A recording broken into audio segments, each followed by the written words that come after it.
მოგესალმებით კიდევ ერთხელ ეთერში გადაცემა პოლიტიკური სივრცე სტუდიაში მუშაობს ჟურნალისტი მერაბ პეტრეველი. საგამოძიებო კომისიაზე გუშინ კახარიას მისვლამ დიდი ნებათაღელება გამოიწვია ოპოზიციურ სპექტრში განსაკუთრებით ოპოზიციური პარტიები მას შეთანხმების დარღვევაში ადანაშაულებენ. როგორც გაირკვა სალომე ზურაბიშვილთან არსებულ ფორმატის ფარგლებში ოპოზიციური პარტიები შეთანხმებულან რომ არავინ არც ერთი პარტიის წარმომადგენელი არ მივიდოდა საგამოძიებო კომისიაზე. თუმცა ეს შეთანხმება დღეს გახარიამ დაარღვია. რა მოხდა რეალურად ამის შესახებ დღეს დიმიტრი ცქიტიშვილმა დაწერა პოსტი და მიამას წაგიკითხა, სწორედ ცქიტიშვილი წარმოადგენდა გახარიას პარტიას ამ შეხვედრებზე და მან დადო ეს შეთანხმება. ცქიტიშვილმა დაწერა: მინდა ჩემი მხრიდან გავუმარტო იმის შესახებ, თუ რა შეთანხმება შედგა კოორდინაციის ფორმატში. კოორდინაციის ფარგლებში საგამოძიებო კომისიას ხდომაზე არ მისვლის შესახებ შეთანხმება მართლაც შედგა, ამბობს ცქიტიშვილი. ჩემი მონაწილეობითა და ჩემი დასტურით. მიუხედავად იმისა, რომ ამაზე წინასწარი მსჯელობა პარტიაში არ ყოფილა. მაშინაც მიმარჩა და დღესაც იმავე აზრზე ვარ, რომ არ მისვლა იქნებოდა სწორი გადაწყვეტილება რიგი ფაქტორების გათვალისწინებით. თუმცა ამ საკითხს აქვს მნიშვნელოვანი პერსონალური განზომილება, განსაკუთრებით ისეთ საკითხებთან მიმართებით, როგორიცაა 20 ივნისი ჩორჩანა, ან თუნდაც პრემიერ-მინისტრის პარტიის დატოვება. ეს თემები ცდება პარტიულ ჩარჩოებს და განეკუთვნება უფრო მაღალი სახელმწიფოებრივი ინტერესების სფეროს. ეს ფაქტები მე უნდა გამეთვალისწინებინაო, ამბობს ცქიტიშვილი, როდესაც შეთანხმებას უერთდებოდი და წუხვარ თუ ამით კოორდინაციის ფორმატი დავაზიანე. მიუხედავად იმისა, რომ გუშინდელმა დღემ არაერთგვაროვანი რეაქცია გამოიწვია, მათ შორის პოზიტიური შეფასებაც, მე კვლავ რჩები ჩემს პოზიციაზე, რომ კომისიის ხმაში მონაწილეობა არ იყო მიზანშეწონილიო, დაწერა ბატონმა დიმიტრი ცქიტიშვილმა. ბუნებრივია, ჩვენ გადაცემას ამ თემით დავიწყებთ და ჩვენი სტუმარი იქნება გახარიას პარტიის წევრი ბექა ლილვაშვილი, რომელსაც ვესალმებით, გამარჯობა ბატონ ბექა. მოგესალმებით, მერაბ, მივესალმებით ჩვენს მაყურებელს. მადლობა გადაცემაში მონაწილეობისთვის. და პირველ რიგში მაინტერესებს ასეთ შეთანხმება პარტიასთან კონსულტაციების გარეშე როგორ იმას ვქნა დადო დიმიტრი ცქიტიშვილმა. ცოტა დაუჯერებელი ხომ არ ჩანს ეს ამბავი? ხო, არ ვიცი, რას გულისხმობ დაუჯერებულობაში? ან გულისხმობ რომ ასეთ რაღაცებს პარტიას ართან ხდება, პარტიის ლიდერებთან ართან ხდება. ეს ხო რამოდენიმე თემა არის. მარტო შენ არ გეხება, პარტიას ეხება, პარტიის ლიდერებს ეხება. ამ მოვლენასთან დაკავშირებით რაღაც ძალიან ბევრი სხვადასხვა, ასე ვთქვათ, შეფასება მოვისმინეთ და თქვენ სამით დაიწყეთ გადაცემა, განსაკუთრებით რაღაცა მწვავე კრიტიკა ოპოზიციური წარმომადგენლების მხრიდან. თან ყველაზე მეტად საკვირველი ის არის, რომ იმ ოპოზიციური პარტიების მხრიდან რომლებიც თავად ამ ზოგადად შეთანხმებასთან დაკავშირებით, თავად ამ პლატფორმასთან დაკავშირებით და რაც მთავარია, ამ პლატფორმის მთავარ, ესე ვთქვათ, საკითხთან, ხო, რომ ის შეიკრიბა სალომე ზურაბიშვილის, ქავტონ სალომე ზურაბიშვილის იბლივ, ესე ვთქვათ, აი ამ საკითხსაც კი მთელი ეს ბოლო პერიოდის განმავლობაში სერიოზული კრიტიკის საგნად ხდიდნენ და პირდაპირ შტურმით, ნუ ეს მათი ბუნების ეს თქვა ნაწილია, როგორც ჩვენ შტურმით გადადიოდნენ აი ამ პლატფორმის მიმართულებით და წინააღმდეგ. და ეხლა დღეს რატომ რაღაც ეს ისტერიული, ესე ვთქვა, შემოტევები დაიწყო. იმიტომ რომ პირობა დაარღვია. დავამთავრეთ თუ შეიძლება რა. დავამთავრეთ. ხო. ეხლა თუ სხვა ოპოზიციური პარტიის წარმომადგენელს რაღაცა თვით შეზღუდვის, თვით ექსპრესიის დეფიციტი აქვს და ამის კომპენსირებას ცდილობს ჩვენი პოლიტიკური გუნდის წინააღმდეგ ფსევდო გალაშქრებით, ეს მათ ძალიან კარგად იციან, რომ ჩვენზე გავლენას არ ახდენს და მით უმეტეს ჩვენ პოლიტიკურ დღესასწაულს. არავის არ დაავიწყდეს, რომ მათგან განსხვავებით ჩვენ, აქ ხომ მთავარი საკითხი რა არის, ხო? ლეგიტიმაციის მიცემა არ მიცემის საკითხია, ხო? ჩვენ მათგან განსხვავებით გვაქვს კონკრეტული ადგილები კომისიაში, რაც შესაძლოა იყოს აი ამ ადგილების გამოყენება არ გამოყენების საკითხი, პარტიულად გადასაწყვეტი საკითხი. და ამაზე ჩვენ დიდი ხანია გადაწყვეტილება მივიღეთ და არანაირ ლეგიტიმაციას ამ თვალსაზრისით კომისიას არ ვაძლევთ, მაგრამ დავამთავრეთ. ეს ადგილები იმიტომ გაქვთ, რომ პარლამენტს არ ტოვებთ იმათგან განსხვავებით. ხო და ესეც პოლიტიკური გადაწყვეტილებაა. ხო, ესეც პოლიტიკური გადაწყვეტილებაა და ამაზეც ვისაუბროთ, ხო? და ამავდროულად, რაც შეეხება უშუალოდ გიორგი გახარიას მისვლა არ მისვლის და ამ მისვლა არ მისვლასთან დაკავშირებულ გადაწყვეტილებას.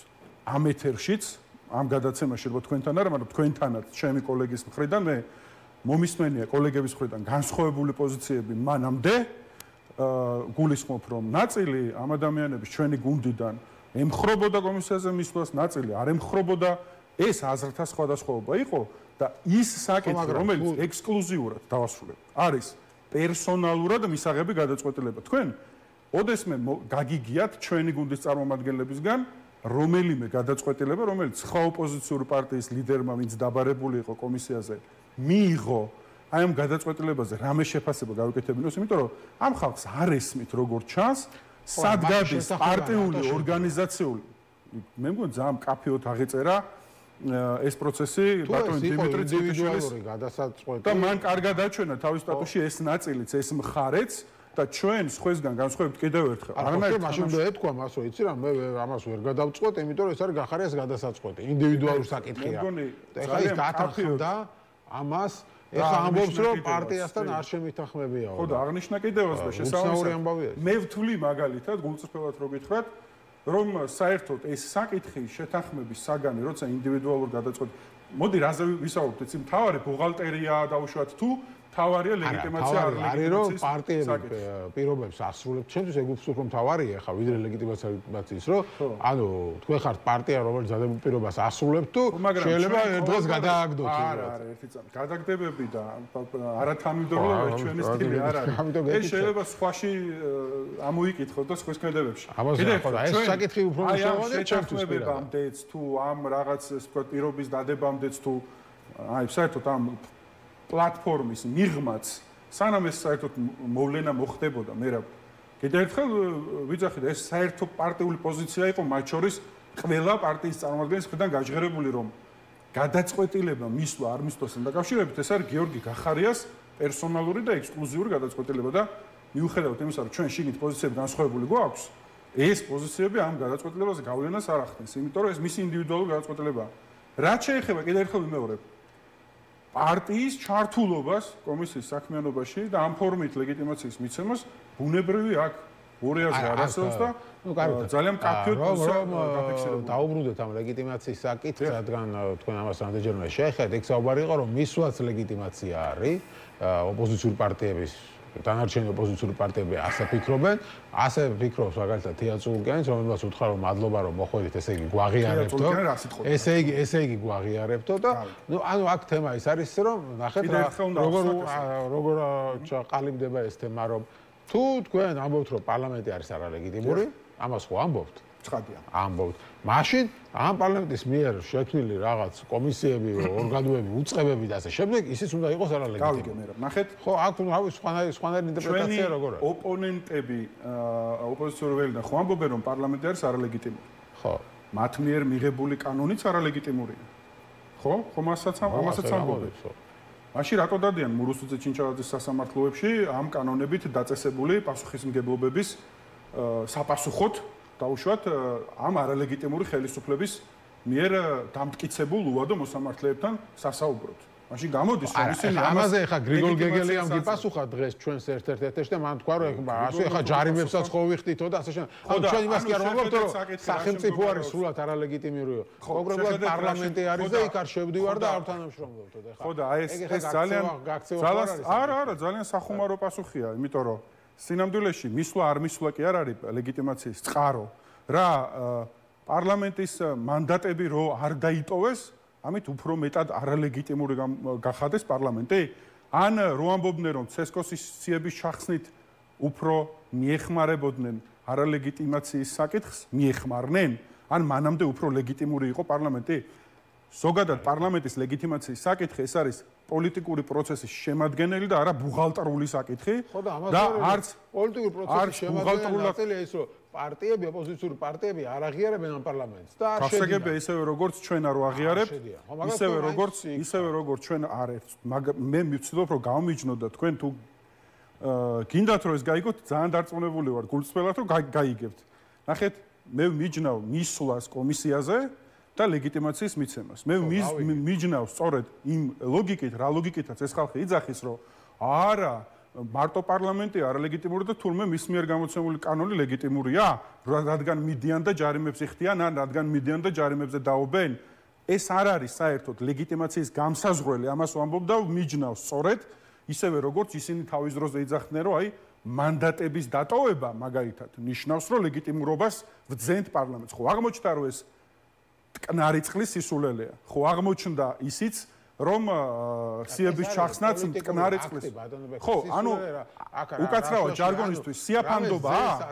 სიაფანდობაა? პოლიტიკური აქტია შენ შესამორჩეველს. არა, ხო და გავიგე. მე რადგან ესპანეთ იმაში არა ლეგიტიმური, შესაბამისად მე მისი წევრი აღარ ვიქნები. ზუსტად ლოგიკა. ხო და გეთახმები. ამორჩეველს აჩვენებ რომ შენ ხარ პრინციპული ხარ თანმიმდევრული, ამბავ არა ლეგიტიმურია. იმ არა ლეგიტიმურ ორგანოსთან არც თანამშრომლებ, არც ჩემი ხარ.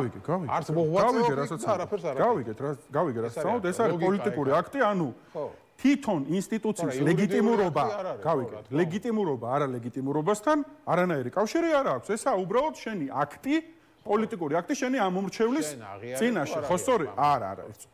ეხა ისევ აღიარება არ აღიარებას გადავიდა. შენ თვითონ რას აღიარებ ამაზეა ლაპარაკი. ხო და ჩვენ არ ვაღიარებთ პარლამენტს, ამიტომაც არ ვართ პარლამენტის წევრები, ამიტომაც არ ვიღებთ შესაბამის ბენეფიტებს. არა, არ მივდივართ პარლამენტში, არ ვესწრებით სხდომებს, არ ვიღებთ შესაბამის ბენეფიტებს, არ ვაღიარებთ პარლამენტს, არ ვსარგებლობთ კომისიაში შემადგენლობით, თუმცა თქვენ ძალიან კარგად იცით, რომ ჩვენ სიამოვნებით მოვიწევდით უკვე ბიძინას ნაცებს კომისიაზე, რასაც არაკეთებს ეხლა მაგალითად ეხლანდელი კომისია.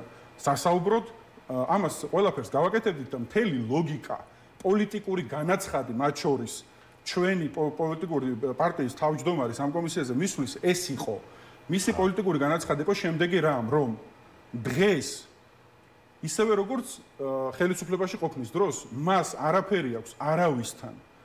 რა ფორმატშიც, რა ლეგიტიმურ ან არალეგიტიმურ ფორმატშიც არ უნდა არსებობდეს ეს კითხვები და მით უმეტეს თუ კი ეს კომისია გამოყენებულია ერთ-ერთ მთავარ პროპაგანდისტულ მანქანად, ესე ვთქვათ, ეგრეთ წოდებული ხელისუფლების მხრიდან, დიახ, სწორედ ჩვენ მათვე მოედანზე, მათვე პროპაგანდის მანქანას გავაცამტვერებთ და სიმართლეს არ ამაზე ვისაუბროთ რა, გავაცამტვერეთ? ეს საზოგადოებამ შეაფასოს, მე მგონია, გულწრფელად და ეს ჩემი სუბიექტური აზრი არ არის, მხოლოდ ეს არის საზოგადოების გამოხმაურება, რომლის ფარგლებშიც დიახ ცალსახად ყველა ფუნდამენტური სხვანაირიც მინახავს.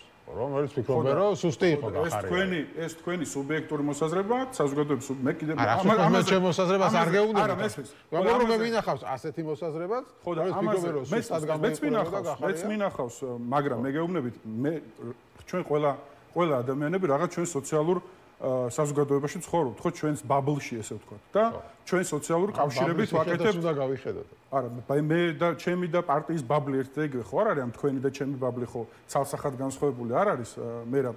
ამიტომ კიდევ ერთხელ ჩვენი სოციალური კავშირებით და სოციალური ესე ვთქვათ ბაბლის ფარგლებში უყურებთ ამას და ჯერჯერობით რაც იკვეთება, დიახ, ცალსახად გიორგი გახარიამ აბსოლუტური უპირატესობით ეს პროპაგანდისტული მანქანა გამოიყენა საზოგადოებისთვის სიმართლის მისაწოდებლად. იმის მერე 2 დღეა პროპაგანდა აქვს აგებული კონცეფტს, სწორედ გახარიას ამ გამოსვლებს და შავა პაპუაშვილი ამბობს, საწოდავის ანახავი იყო ყოფილი პრემიერი, რომელიც ერთ საკითხზე რამდენიმე წუთში 3ჯერ იტყუება, გახარია ჩვენები დადასტურდა, რომ ის მოქმედებდა უცხო ქვეყნის წარმომადგენლის მითითებით და წუთების დონეზე შეთანხმებულად და ასე შემდეგ. ანუ ის რომ პროპაგანდა გაცნობდა, არა, პროპაგანდა გაძლიერდა ხარ. არა, ეს ერთი წუთი მერაბ.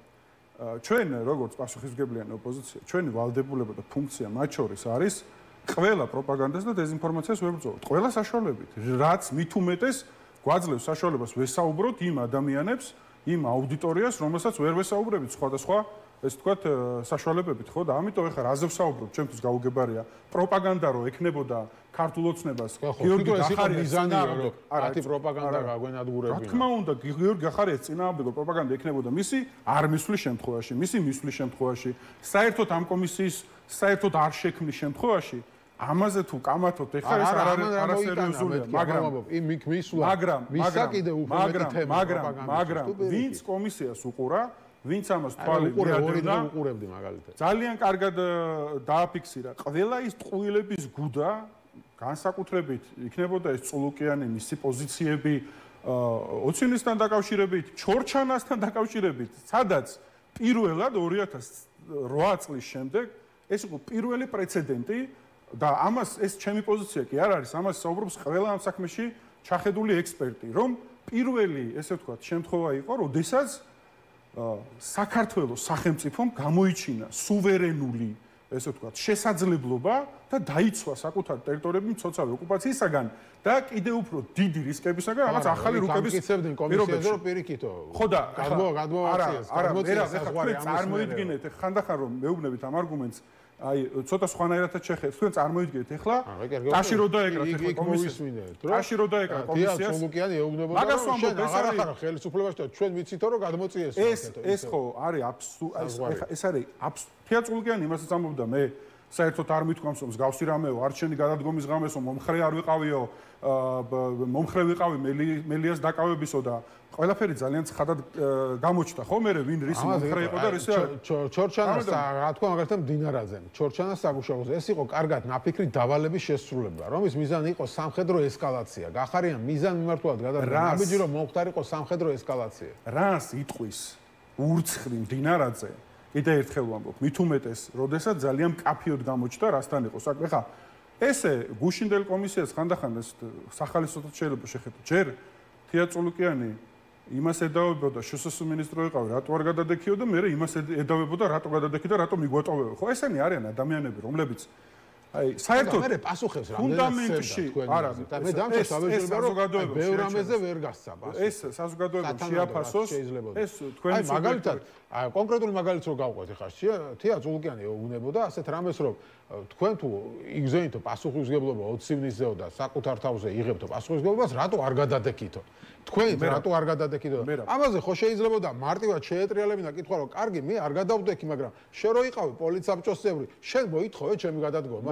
მე რო არ გადავდექი, შენ და შენ რატო არ თქვი თეატროლოგიანმა რომ ეს კაცი უნდა გადადგეს.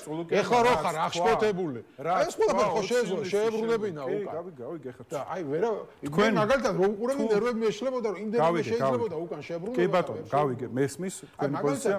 ალუდა ხუდუშაური რომ მივიდა და რაღაც გონორით ელაპარაკებოდა პოლიციელების სურათები რო ქონდა დაშავებულ პოლიციელებს რა თქმა უნდა ძალიან ცუდი ფაქტია რომ პოლიციელები დაშავდა მაგრამ თქვენ რატო არ გაატარეთ თქვენს ლიდერს დიდი პლაკატი აქციაზე დაშავებული ადამიანების ხო შეიძლება მასაც ეჩვენებინა ეს სურათები ამას კითხულობ რამდენად მომზადებული იყო მისული ისი მესმის გულწრფელად გეუბნებით მართლა თქვენი უბრალოდ ერთი რამე გავითვალისწინოთ რომ ის სურათებიც ის ესე ვთქვათ განცხადებებიც რომელსაც წულუკიანი აკეთებდა მაგალითად 20 ივნისის შემდეგ მაგალითად შინაგან საქმეთა მინისტრის მიმართულებით ის განცხადებები რომელსაც ყველა ეს ხალხი აკეთებდა მანამდე გიორგი გახარიას დაკავშირებით ეს იმ აუდიტორიამ რომელიც აი ამ კომისიას უყურებს ძირითადად წარმოადგენენ ქართული ოცნების ძალიან კარგად იცის მერწმუნე თავარი კონტექსტი აქ ეხლა თქვენ როგორც შესაძლოა თავად როგორ უყურებს ეს ხალხი ვინ აჯობა ვინ მოიძებნა არა ერთი წამი დებატებში არა ყველაფერს თავის ამას უყურებენ ტაქტიკაში ნუშევად მოდით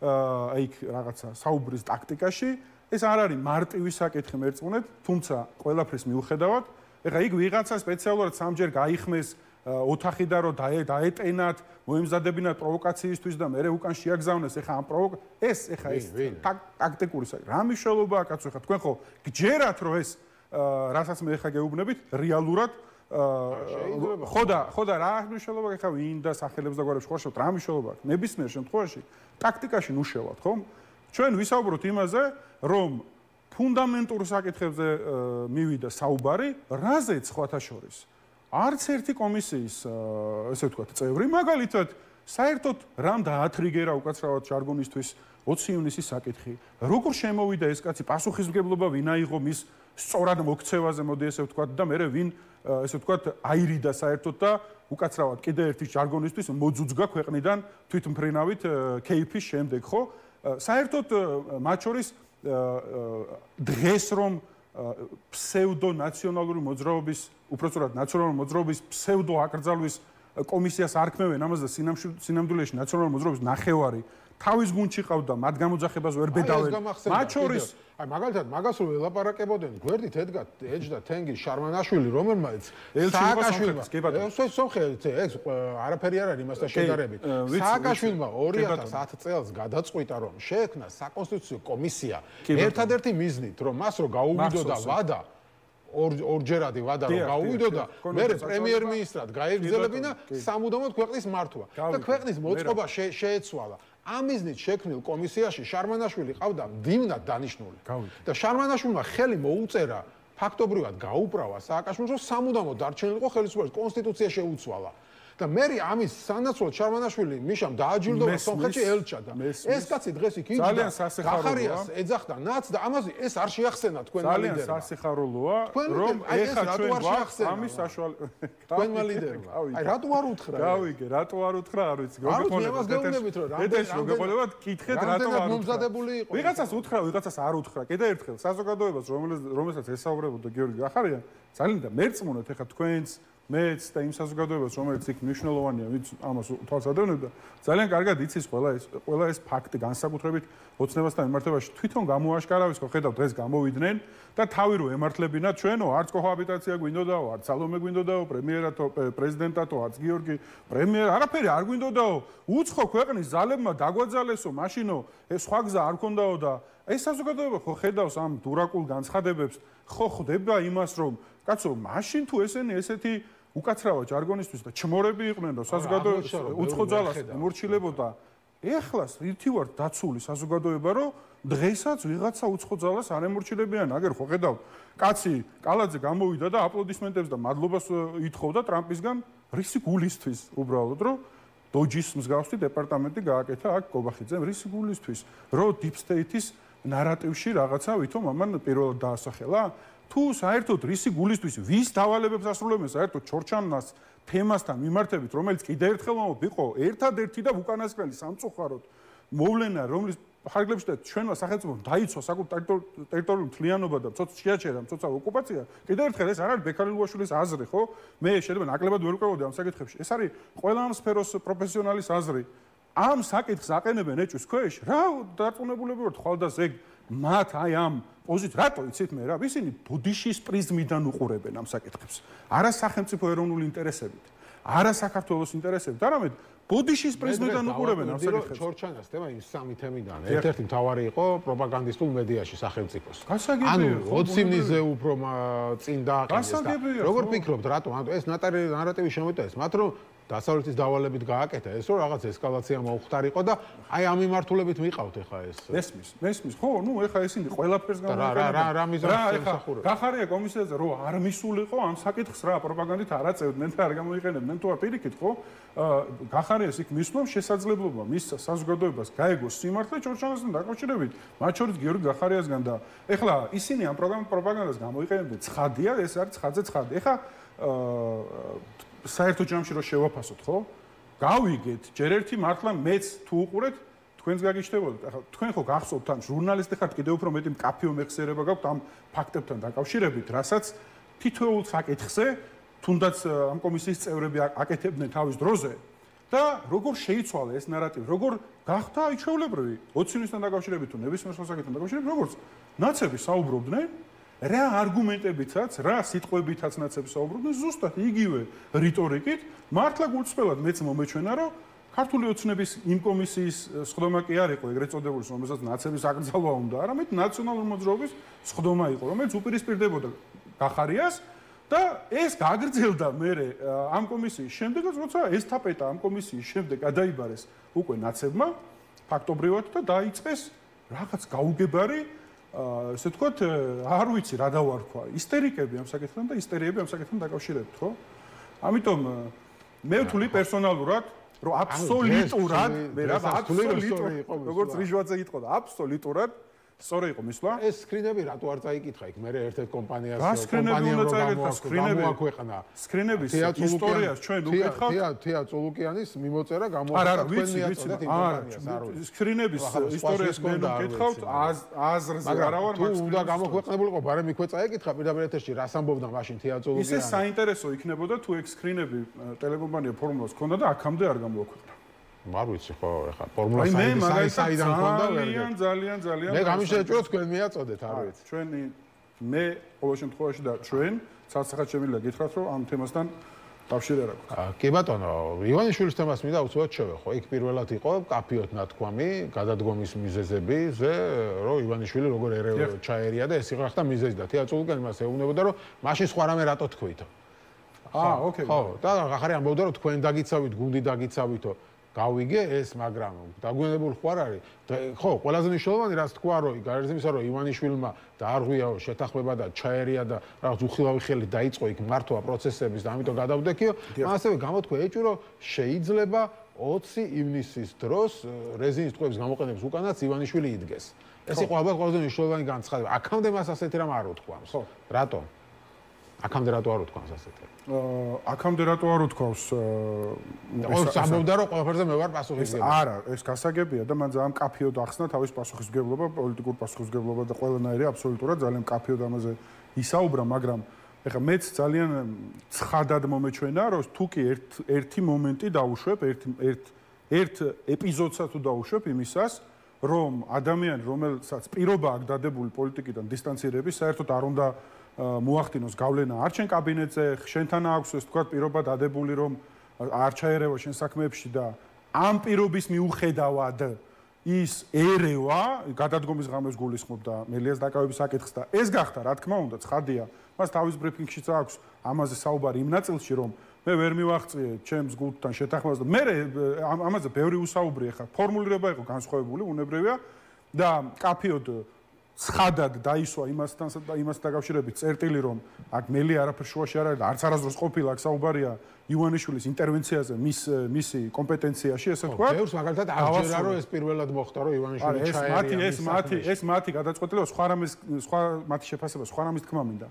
თუ კი დავუშვებ, რომ ეს მოხდა პირობებში, ანუ უკაცრავად შეგვეცვლოდა, მოგეთ დაპირების შემდგომ მოხდა ეგეთი რაღაცა, სრულიად ლოგიკურია, ივარაუდო, რომ ივანიშვილი, როდესაც ფორმალურ თანამდებობებს იკავებდა წარსულში, მათ შორის 20 ივნისის პირობებში, სრულიად ლოგიკურია, ივარაუდო, რომ დიახ, შეიძლება ის ყოფილიყო იმ პროცესების, მე ანუ გიორგი გახარიას მიერ დასმული საკითხის აბსოლუტურად ლოგიკური, ესე ვთქვათ, მკაფიობა ჩემთვის ცხადია რა და ამიტომ მე ხამ იმაზე მეტს ნამდვილად ვერ ვიტყვი, ვიდრე გიორგი გახარიამ ისაუბრა, მაგრამ სიცხადე იმ ლოგიკის, რაზეც იყო საუბარი, ჩემთვის ძალიან მკაფიოა.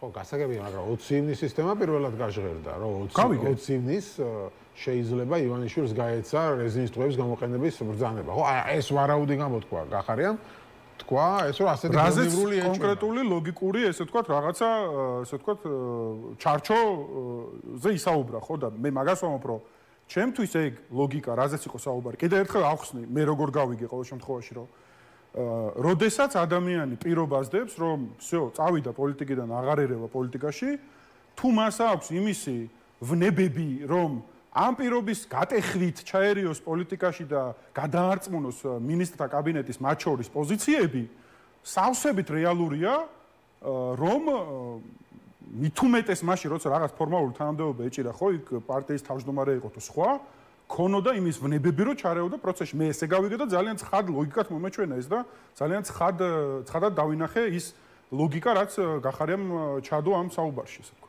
ხო, გავიგე, იმიტომ ძალიან უცნაურად გამოიყურებოდა ის ამბობდა, რომ მე არ გამიცია რეზინის ტყუების გამოყენების ბრძანება. ეს ხო პირველად არ უთქვამს რა, მე ეს არა გახარიას, არამედ ბევრ არა, ის ამბობდა, რომ აქამდე ზოგადად რომ ყველაფერზე მე ვარ პასუხისმგებელი, რაც ხდებოდა. ეს პოზა ეჭირა მას ყოველთვის, რომ მე ვარ ყველაფერზე პასუხისმგებელი, რაც 20 ივნის ხდებოდა. ამაზე უეუბნებოდა თეატრალურგანი, რომ მაშინ რატო არ გადადექიო, მაგრამ დღე ეხლა გამოვიდა, რომ ის უშვებს, რომ ივანიშვილმა შეიძლება მისი გვერდის ავლით, მისი ხელით.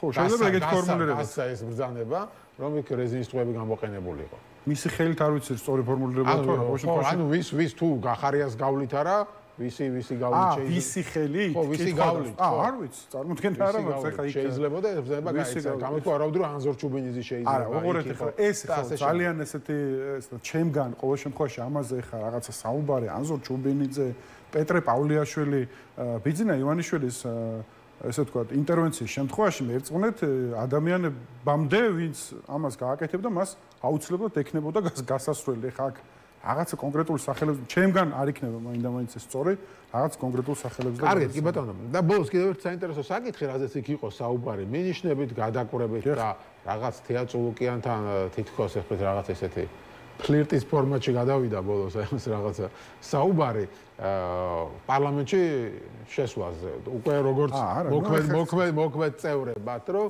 აი თუ შემეხვეწებით, შემოვალ რაღაც ეგეთი განცხადებები და ბოლოს თია წულუკიანი მე მგონი თავიდან ბოლომდე თავიდან ბოლომდე უყურე კი არა იმიტომ რაღაცა ორი დღე უყურე არა ესეთი იყო რაღაცა რომ აი თქვენ შემოხვალთ ეხა მაშინ შემეხვეწეთ გიორგი გახარი ეუბნებოდა თუ რაღაც ეგეთ რაღაცას და ეგეთი განცხადება და მე უკვე სხვა დროს უკვე თია წულუკმა უთხრა რომ ბოლოჯერ ხედავთო სანამ მაისში პარლამენტში შემოხვალთო და ამაზე რაღაც უარყოფა არ ქონია დიდი გახარია სხვა თემაზე გადავიდნენ ისინი შეიძლება გამორჩა არ ვიცი თქვენ ხო თია წულუკიანს კარგად იცნობთ ეხა მისი ეს გამოვლინებები თავის ცინიზმის ეხა მე რა შევაფასო ხო იქ მე გახარიამ უპასუხა ასეთი რამ რომ მეო ის კი არაო ქალბატონო თიაო იმის ინფორმაციას კი მაქვსო რომ რაღაცა პარტიებიო აქ ჭორიც კი მსმენიაო თუ ზუსტად ციტატა აღდგენას ითხოვენ თავიანთი მანდატები ესე თქვა სწორედ რომ ჭორიც კი მსმენიაო და შეიძლება თქვენ მათი ესე თქვა რომელ პარტიებზე გსმენიათ ეს ჭორი მე ხო არ ვიყავი კომისიაზე მე ხო არ მithქვავს ეს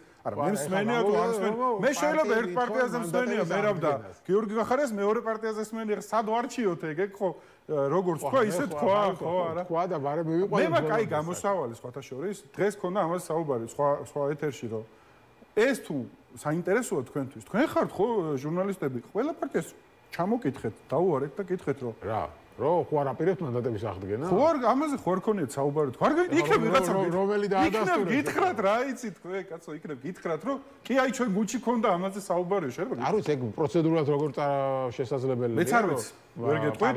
მაგრამ არ ვიცი თუ რაღაცა პარლამენტს მოუნდება ალბათ რაღაც პროცედურას უპოვის არ ვიცი. დღეს თქვენს ამბავზე მითხარით. კარგი ისინი ჩვენს ამბავზე რა ჩვენს ამბავზე ძალიან ცხადი პოზიცია გვაქვს ჩვენ დიდი ცხადი პოზიცია არ არის იმიტომ რომ მაისში სრულდება ის 6 თვე, როცა თქვენ მე ავტომატურად შეგიწყდებათ, ან უბრალოდ პარლამენტი შეგიწყვიტავთ უკვე არ დასწრების გამო. ჩვენ პოზიცია. ხო და რა ხდება ამის მერე? თქვენ შეგიწყდებათ? არა, თქვენ გადაწყვეტება რა იქნება, იმიტომ რომ თეატროლოგიანს მაგალითად ეჭვი აქვს, რომ თქვენ მაისში შეხვალთ იმის გამო, რომ არ შეგიწყდეთ მანდატები და დაფინანსება გაგიგზავნეთ და ასე შემდეგ. ჩვენი ესე ვთქვათ, პოზიცია პარლამენტის ლეგიტიმაციასთან დაკავშირებით, შესვლასთან და დასწრებასთან დაკავშირებით არანაირ კონტექსტში არ შეცვლილა რაც იყო რომ ჩვენ არ ვაძლევთ ლეგიტიმაციას არც ერთი შესვლა ესეთი როცა მაისში გავა 6 თვე არ დასწრების თქვენი და პარლამენტი კენს უყურს შეწყვეტაზე თქვენ არ შეხვალთ რომ არ შეგიწყვიტოთ ხო კი არა ხო რა თქმა უნდა და შეწყვიტავთ ხო კიდე ერთხელ ვიმეორებ რა ვიცი მე მკაფიოდ რომ არ შეცვლილა ჩვენი პოზიცია გუშინ ეს იყო რაღაცა თქვენ პოლიტიკური ფლირტი იგულისხმეთ ალბათ. ხო, ახლა სხვა ფლირტი მე ესე მოვიაზრებდი ამ საკითხს. არა, რა როგორ იყო, იცი რომ რაღაც თითქოს ერთმანეთს ხო შეეხუმრენ, ხო და აი ეს ხუმრობის ამბავში კი გავიგე, ხა შეიძლება გავატაროთ ეს ხუმრობის ამბავში, მაგრამ იქ მე ითქვა ეს რაღაცა ჭორი. ითქვა ეს რომ შემოხვალთ და 1000-ნაირი ვერსია მოვისმენთ და აქ მაისში შეგხვდებით და ასეთი რაღაცები ხა შეიძლება ხუმრობა იყოს, მაგრამ შეიძლება მართალია მოვისმენთ ზოგადად კომისიასთან დაკავშირებით. ვიღაცა შეიძლება იყოს საზოგადოების რაღაც ნაწილი, რომ ჯეროდეს რომ აი ეს კომისია სპეციალურად რაღაცა შეთქმულების თეორიის ფარგლებში შეთანხმებულად წარიმართ. შეიძლება ესეც მომისმენია სხვათა შორის და რაღაცა ანუ აი ხა აქ ყველაფერზე ხო მე მხოლოდ ვიკითხებით ერთ თემაზე ეს არის პარლამენტში შესვლასთან დაკავშირებით რაღაცა ჩვენი პოზიცია არ შეცვლილა არის გახარიასგან ეს ვიგულოთ ანუ კი არა რაღაცა შეეწინააღმდეგება რას ამბობ შეხუმრება დაუწყო ამ თემაზე იმიტომ რომ ასო კითხვა არ იყო სერიოზული კითხვა იყო გამსჭვალული და გაჯერებული ცინიზმი და გახარიას რას უპასუხებდა რომ იცით რა ავიღე მაშინ რა აზრი ქონდა საერთოდ არ დაწერას განცხადებების ხო ეხა 6 თვე იქნებით პარლამენტში 6 თვის მერე თუ შეგიწყდებათ მოდით აზრი აქვს თუ არა აქვს ამას დრო გვიჩვენებს მაგრამ ჩვენ კიდე ერთხელ არც ერთი ნაბიჯი არ გადაგვიდგამს არც ერთი ნაბიჯი ლეგიტიმაციასთან დაკავშირებით და ბუნებრივად ჩვენ ნაბიჯს არ ბოლო კითხვა ვიდრე დაგემშვიდობებედით ქართულმა ოცნებამ გადაიფიქრა აკრძალვა პარტიების არჩევნები არც ქონდა ჩაფიქრებული აგერ კომისიას თუ უყურებთ გახარიამ თქვა ეგ სხვათა შორის რომ აი თქვენ არ აპირებთო, იმიტომ რომ თავარი მოქმედი პირები არ მოგვიწევიათო და მართლაც დადასტურდა იმავე საღამოს გაკეთდა ეს განცხადება, რომ აგერო გადავდეთ. მაშინ რატო თქვენ? აი ახლა თქვენ თუ გინდათ მე თუ არ აპირებდი. თქვენ თუ ეს არის ჰიბრიდული ომის ტაქტიკა. რანაირად აი მე რა უბრალოდ ერთ რამეს დაუკვირდით ხო და საზოგადოებას ალბათ ამას ამჩნევს ყველაფერს ხო? ეგრეთ წოდებული როგორც იტყვიან ეს თქვა სულით ხორცით ნაცები რო იყვნენ. უმრავლესობა დღეს არის ქართულ ოცნებაში, ხო? ეს კომისია რაღაც ეფემერულ აკრძალვებზე რო საუბარი და თან იქ კანონში რო შეიტანეს რომ პერსონალურიო მათ შორისო. ამ ხალხს სად დამალავს უბრალოდ? სად უნდა გადამალოს ეს ხალხი და ამიტომ ეს ყველაფერი გამომჟღავნდა და კიდე გამომჟღავნდება ბევრჯერ. ამის პირობას მათ შორის ჩვენ გაძლევთ. კი ბატონო, კარგით, ვნახოთ. მადლობა დიდი გადაცემაში მონაწილეობისთვის. უბრალოდ თუმცა ისე გამოვიდა იმ თემას რო დაუბრუნდეთ, რაც პირველ თავში ვახსენე, ხო, შეთანხმების დარღვევა, რომ რაღაც ამ ამბავმა ნდობა დაარღვია საბოლოოდ ამ პარტიებს შორის. თუ არსებობდა ეს ნდობა, არ ვიცი. მე ესე გიპასუხებთ ამ თემაზე და ამ თემით დავხუროთ ეს საკითხი. ჩვენთვის ძალიან ხელოვნური არის ეს აჟიოტაჟი ეხლა რაც ხდება. ამას ბევრი სხვა მიზეზი აქვს. გულწრფელად არც შეთანხმებაზე შეუძლებელია ეგეთი რაღაცა, მთელი პარტია გახარია ჩართული საუბრობს, რომ ესე ვთქვათ, ეს არის ინდივიდუალურად გადასაწყვეტი საკითხი და ეხლა რაღაცა მოთქმა და მთელი აჟიოტაჟი მოხდა იმ საკითხთან დაკავშირებით, რომელიც არ მოიაზრებდა გახარიას პოზიციას, ხო? შესაბამისად, კიდევ ერთხელ ვიმეორებ, ეს არის ძალიან ხელოვნური და ამის მიზეზი მერაბ ამ ხელოვნური აჟიოტაჟის რა არის? მე დარწმუნებული ვარ თქვენ. ძალიან კარგად მოგეხსენებათ. უნდა გითხარით რა არ მაყვა. არა, ნუ არ მინდა ეხლა მე ამას გაიგებ საზოგადოება ძალიან კარგი. კი ბატონო, მადლობა დიდი. ბექა ლილოაშვილი გახარია საქართველოსთვის წევრი იყო ჩვენი სტუმარი და გადაცემის შემდეგ სტუმარში ჩვენ მოვისმენთ უკვე პოლიტიკური ანალიტიკოსების მოსაზრება სწორედ გახარიას სტუმრობაზე, იმ შედეგებზე, რაც ამ ყველაფერს მოყვა, რამდენად გამართლებული იყო და ამდენად არა, მაგრამ მანამდე წაგიკითხავთ რა თქვა პარტიების აკრძალვის გადავადებასთან დაკავშირებით. დინარაძემ შეგახსენებთ, რომ დაახლოებით რამდენიმე კვირის წინ მან გამართა ბრიფინგი, სადაც თქვა, რომ ქართული ოცნება აპირებს არჩევნებამდე, ანუ იგულისხმება ადგილობრივი არჩევნები აკრძალოს ნაციონალური მოძრაობა და მათი სატელიტები, ანუ ფაქტობრივად ყველა ბარიერგადალახული პარტია, თუმცა გუშინ გამოვიდა და განაცხადა, რომ ის მათ გადაწყვიტეს, რომ ადგილობრივი არჩევნებამდე ამას არ გააკეთებენ. და აი რას ამბობს მამუკა მდინარეზე. ნაცების პარტიები აიკრძალებიან წელსვე, დარწმუნებული ვარ, საკონსტიტუციო სასამართლოს სხვა გზა ნამდვილად არ ექნება, თუ კი ოდნავ მაინც ობიექტურად განჯის ამ საკითხსო, თქვა მან. ასევე თქვა, რომ მისი გუშინდელი განცხადების გამო ვიღაცებს იმედები გაუჩნდა, თუმცა მისივე თქმით, ოქტომბრამდე პარტიების აკრძალვის შესახებ საკონსტიტუციო სასამართლოში სარჩელი შევა. რას ამბობს დინარაძე? ვიღაცა ზედმეტ იმედები რომ არ გაუჩნდეს ჩვენ მხრიდან არჩევნებამდე, ანუ ოქტომბრამდე, რაც კი პარლამენტზეა დამოკიდებული, აბსოლუტურად ყველა ეტაპი იქნება გავლილი. თავისი სარჩელის შეტანით დარჩევა მხოლოდ საკონსტიტუციო სასამართლოს გადაწყვეტილება. გუშინ ჩემი განცხადების შემდეგ ვიღაცებს იმედები გაუჩნდათ, მაგრამ ვადის გადაწევა, რაც კომისიამ აბსოლუტურად საფუძვლიანად მოითხოვა, პროცესების მაქსიმუმ 2-3 თვით გადაწევა გამოიწვია ჩვენ მხარეზე, რაც არის დამოკიდებული ოქტომბრის თვემდე, სექტემბერში ყველა პროცესი იქნება დასრულებული. საკონსტიტუციო სასამართლოში სარჩელის შეტანით ჩათვლით ნაცების პარტიების აკრძალვის შესახებ თქვა მდინარეზე. მოკლედ არჩევნებამდე არ ვაკრძალავთ, გუშინ ამას ამბობდა. არჩევნებში მივცევთ მონაწილეობის საშუალებას და მე აკრძალავთ და თუ უნდა აკრძალოთ პარტიები რა აზრი აქვს მათ არჩევნებში მონაწილეობას, ეს ძალიან საინტერესო საკითხია. ხა წარმოიდგინეთ, ხა არჩევნებში პარტია ადგილობრივ არჩევნებში სადმე რომ გაიმარჯვოს საკრებულოში და შემერი იმ პარტიას რო აკრძალო, მე რა ხდება? ხო, ამ კითხვებით მიმართავ ჩემი გადაცემის სტუმრებს, ირაკლი მელაშვილი და იაგო კაჭკაჭიშვილი არიან ჩვენი სტუმრები. მოგესალმებით. მადლობა გადაცემაში მონაწილეობისთვის და ბატონო ირაკლი, თქვენგან დავიწყებ როგორც ადგილობრივი თვითმმართველობის ექსპერტისგან ამ შემთხვევაში. ხო, მაგრამ ამ კონტექსტში მინდა კითხოთ, რომ წარმოვიდგინოთ ადგილობრივ არჩევნებში მაგალითად რომელიმე პარტიამ მოიგო რომელიმე საკრებულოში უმრავლესობა და მე 2 თვის მერე აკრძალა ქართული ოცნება, როგორც ამბობს. მე რა ხდება? აფერი არ ხდება ის პარტია დარჩება გადაიდო პარტიის აკრძალვა, იმ პარტიის სახელით არა, მაგრამ ის შემადგენლობა რაც არის არჩეული, იმ პარტიის აკრძალვა არაფერს არ უშველის იმას. იმიტომ რომ ის არჩეულია სერიოზულად რომ გადავიდეთ ამ თემაზე, სერიოზულად რა თამაშობს ოცნება, ანუ ჯერ რატო გამოაცხადეს აკრძალავთო და ეხლა რატო გეუბნება რომ არჩევნებამდე არ აკრძალავთო და არჩევნების მერე აკრძალავთ. საერთოდ რასაც შვება ეხლა ოცნება ამ კომისიით. მე ერთი რამე მინდა ვთქვა, ჩემი დამოკიდებულება ახლა ნაცების ვივართ, მეტნაკლებად ცნობილია ის თვალსადევნოს.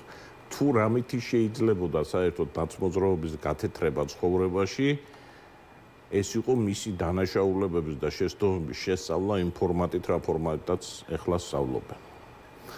ფაქტურად კომისია ყოველთვის საგამოძიებო კომისიების შეერთებულ შტატებში, ნებისმიერ სხვა ქვეყანაში საპარლამენტო კომისიები იქმნება რაღაცის დადგენის მიზნით. რაღაცა ფაქტი უნდა შეისწავლონ, დასკვნები გააკეთონ. აი, დასკვნები გაკეთებულია, თან არ მალავენ კაცო ამას, რომ კომისია შევქმნით, იმიტომ რომ ნაცები აღვზავნოთ. ხო. ანუ თავიდანვე აწყობ დასკვნამდე იციან რა იქნება დასკვნა. ხო. თუ შენ კომისიას ვქმნი რომ დასკვნილ ნაცები აკრძალო, მაშინ უნდა ესე იგი გასაგებია რასაც წერა. ანუ ისეთი ცნებები როგორც არის ინტერესთა კონფლიქტი, რომ უხრობელი უნდა იყოს კომისია, რომ დეტალები, ეს ყველაფერი არის გადაყრა. ეს ყველაფერი ასხავს ერთადერთ რაღაცაზე სინამდვილეში, ერთადერთ სისხლზე წყალს. ნებსით ხდება ეგ თუ უნებლიეთ მე არ ვიცი. მაგრამ ამ კომისიის დასკვნას ნაცების თაობაზე აღარავინ აღარ დაიჯერებს. რაც არ უნდა ფაქტები და საშინელი ფაქტები გამომზაურდა, ხო იქა. დადო შენ დასკვნაში რასაც დაწერე, შენ მანამ ნების ისტორიაში ამას ყველაფერს დაგიდებენ წინ და გეტყვიან რომ შენ წინასწარ ქონდა განცხადებული კომისიის მიზანი. არც ისეთი სულელები არ არიან, ახლა ნუ ვუყურებთ ასე რომ ეს არ იციან. იციან, მაგრამ მაინც ასე აკეთებენ. მე რჩება შტაბ-ეჭვება, რომ ზუსტად ეს იქნება მიზანი, რომ აი ახლა ნაცებს აგვგზავნ, რამდენი ხანია მესმის ამ ნაცებს ამას უზავთ, ნაცებს. ხო, მაგრამ რატო გადაავადეს თქვენი აზრით? აკრძალვენ. ადგილობრივ არჩევნებში კიდე ეშინიათ ოპოზიციის მონაწილეობის ადგილობრივ არჩევნებში. ხო, მაშინ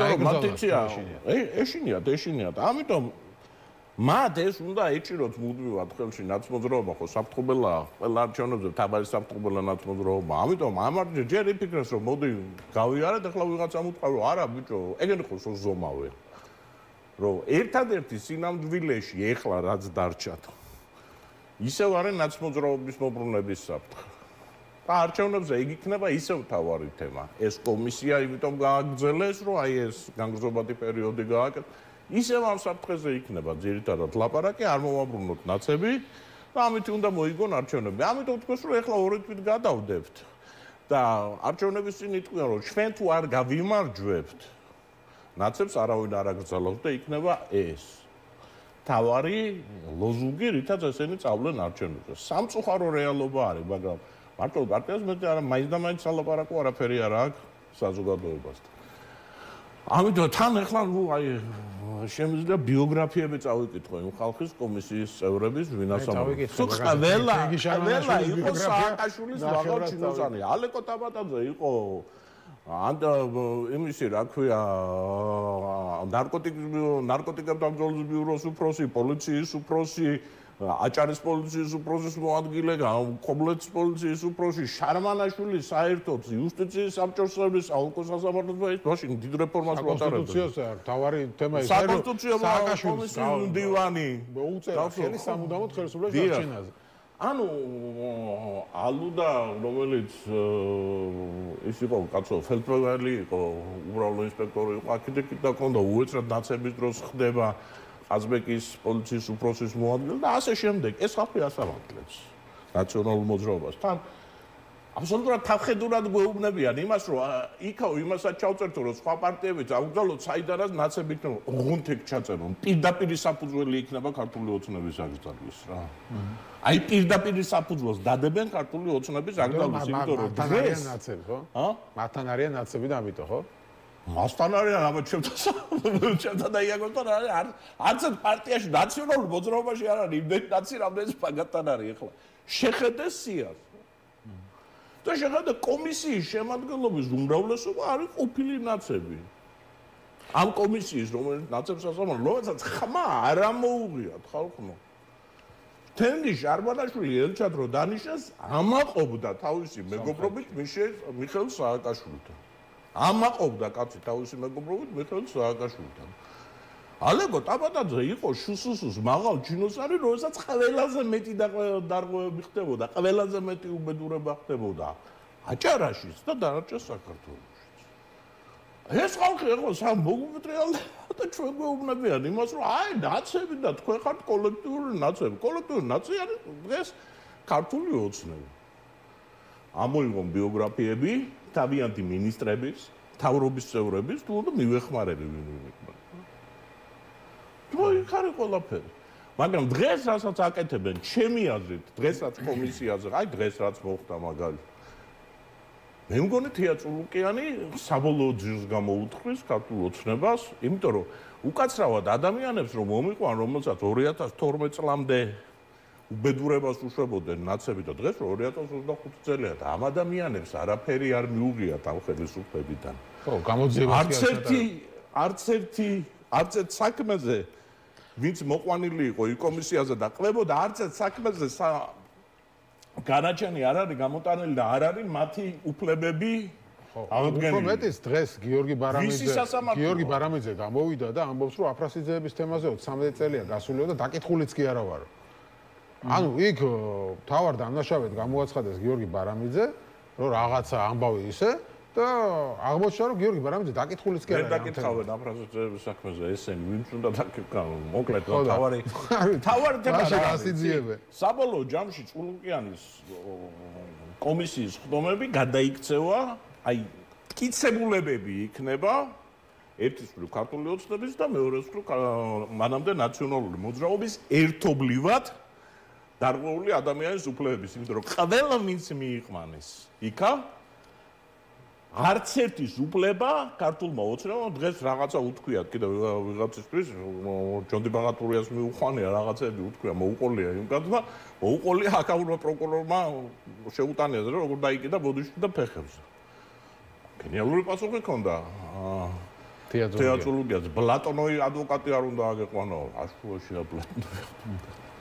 ანუ ფაქტობრივად ამ დროს როდესაც თითქოს ებრძვიან ნაციონალურ მოძრაობას და კაიჩავ თვალთრო ებრძვიან ამავე დროს ყველა კითხვა რომელიც არის ნაციონალური მოძრაობის მისი გაგრძელება ამ კომისიის შედეგად არის კითხვები ქართულ ოცნებასთან. ბატონო იარგო, თქვენი არის მაინტერესებს ჯერ ამ თემაზე, ანუ რატო გადაიფიქრა არჩევნებამდე აკრძალვა ნაციონალური მოძრაობის თქვენ თუ საერთოდ არც აპირებდა როგორ გონია. ლოგიკას ეძებს ლუყალოთ. ხო, ნუ პრინციპში აქ ითქვა და რაც თქვა ირაკლიმ ვეთანხმები, მაგრამ აინც უნდა გამოვკვეთო რამდენიმე მომენტი ალბათ, რადგან ისევ დამისვით კითხვა.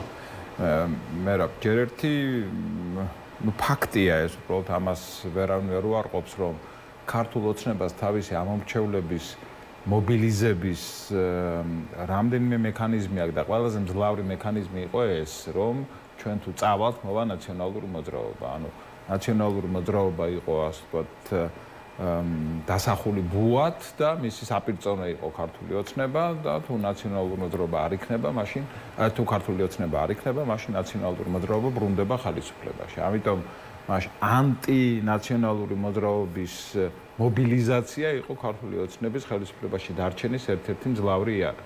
და მაშინ ბუნებრივი კითხვა ჩდება, რომ რატო აშთობდა ამ იარაღს, ამ გზას, რატო იხერგავდა ესე იგი ქართული ოცნება, რა სჭირდებოდა არჩევნებამდე. ჯერ ერთი მე არ გამოვრიცხავ იმას, რომ ეს ასე ვთქვათ სცენარი იყო წინასწარ მოფიქრებული და გათამაშებული, რომ რაღაცნაირად ეს ყოფილიყო დღის წესრიგის ამბავი, ანუ ისევ აქტუალიზება მომხდარიყო ნაციონალური მოძრაობის, როგორც ხელისუფლებაში მოსვლის ასე ვთქვათ პოტენციური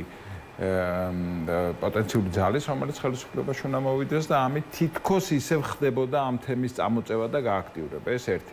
ან იყო მეორე ამბავი და ამასაც მინდა ყურადღება მივაქციო, რომ ქართულმა ოცნებამ გადაწყვიტა, რომ უბრალოდ ეს რაღაცა ავტორიტარიზმის კი არ წასულიყო, არამედ უკვე დიქტატურაში გადაზრდილიყო მისი ავტორიტარიზმი და იმდენად შემძლე ყოფილიყო იმისა, რომ მოესუფთავებინა ოპოზიციური ველი საერთოდ ქართული ოცნებისთვის, რომ არავითარი წინაღობა ქართულ ოცნებას საკუთარი ძალაუფლების მაქსიმალური უზურპაციის გზაზე არ შეხვედროდა.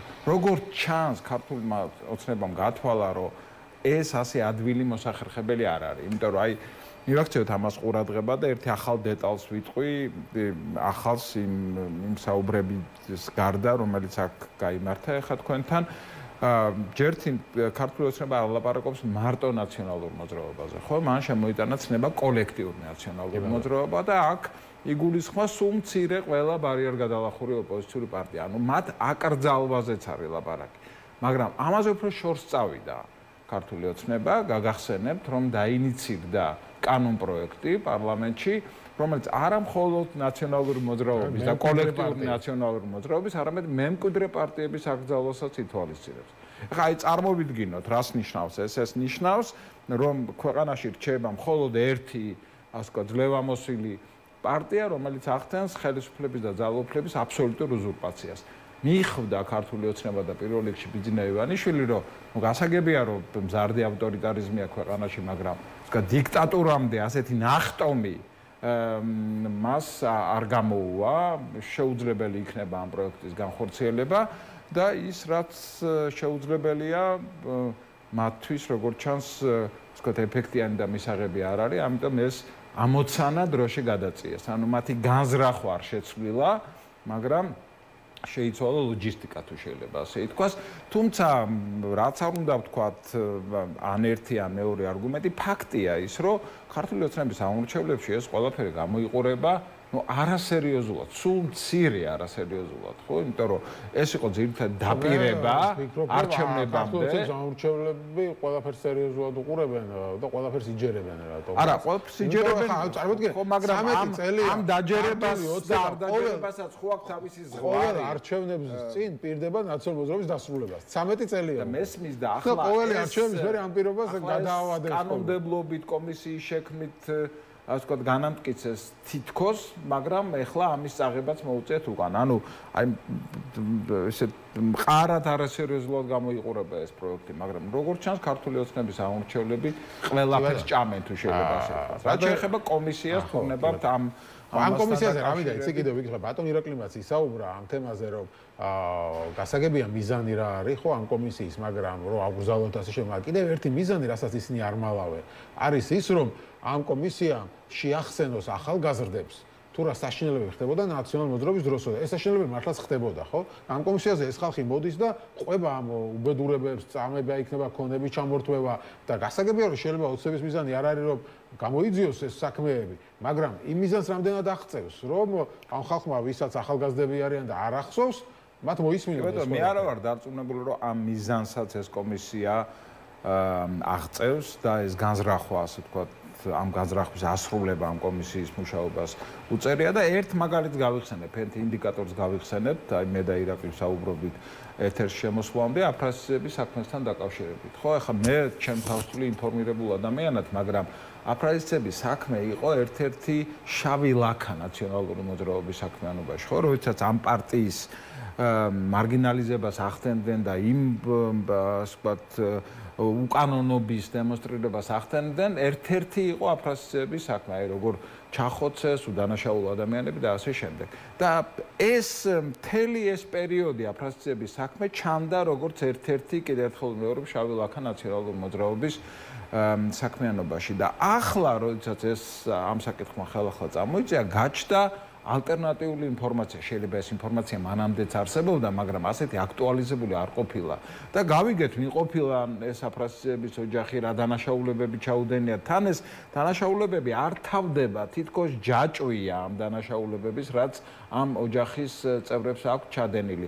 და მე ვეჭვობ და მაქვს ასე ვთქვათ, ამის მოლოდინი, რომ აფრაზისების საქმეს გათეთრება ქართულ ოცნებას უარყოფითად მოუტრიალდება და პირიქით ეს ნაციონალური მოძრაობის მიერ ჩადენილი საქმეების სასარგებლოდ იმეტყველებს და ასეთი ამბები გროვდება იმ კომისიის ხდომაზე, ასეთი ამბები გროვდება აი მაგალითად ბოლო გახარიას გამოსვლა რო გავიხსენოთ, ხო?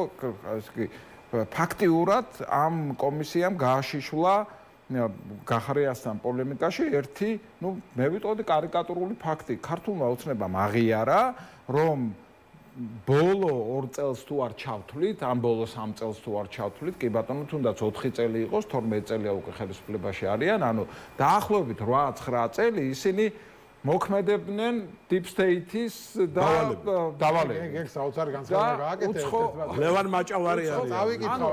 წარმოიდგინეთ 9-10 წელი ქართული ოცნება ამბობს, რომ ჩვენ ყურს გვიწევდნენ და ვიყავით მარიონეტები Deep State-ის ხელში. ამას წავიკითხა ლევან მაჭავარიანი, ოცნების დეპუტატი ამბობს, არც კოჰაბიტაცია გვინდოდა, არც ლომჯარიას დანიშნა და ზურაბიშვილის გაპრეზიდენტება, არც გიორგი გახარიას გაპრემიერება, უბრალოდ მაგდენი პოლიტიკური ჯანი არ გქონდა. საზოგადოება ჩვენს მდგომარეობაში უნდა შევიდეს. ხა ლევან მაჭავარიანი არ არის ესეთი წონიანი ფიგურა შეიძლება და არა, ეს მანამდე სხვებსაც და ასე შემდეგ, მაგრამ თეატროლო კი არ მათქვა, ხო, რომ ჩვენ საერთოდ არ გვინდოდაო თქვენი დანიშვნაო კახარიას მიმართა თქვენი დანიშვნა პრემიერ-მინისტრად 20 ივნისის შემდეგ, მაგრამ ჩვენთან განხორციელდა საერთაშორისო ზარი. ესე იგი, ქართული ოცნება აღიარებს, რომ იყვნენ მარიონეტები უცხო ძალის ხელში. ხო წარმოგიდგენიათ ეს რას ნიშნავს? ანუ 9 წელი ეს ძალა ამბობს რომ იმართლებენ თავიანთი მოხდების წინაშე რომ მაშინ უბრალოდ ამდენი ძალა არ ქონდაო და ეხლა სამაგეროდ მოვიპოვეთ და სუვერენიტეტის გამყარებთო, სხვებისგან განსხვავებით. სხვები ისევ დამოკიდებულია მაგათ რა არის.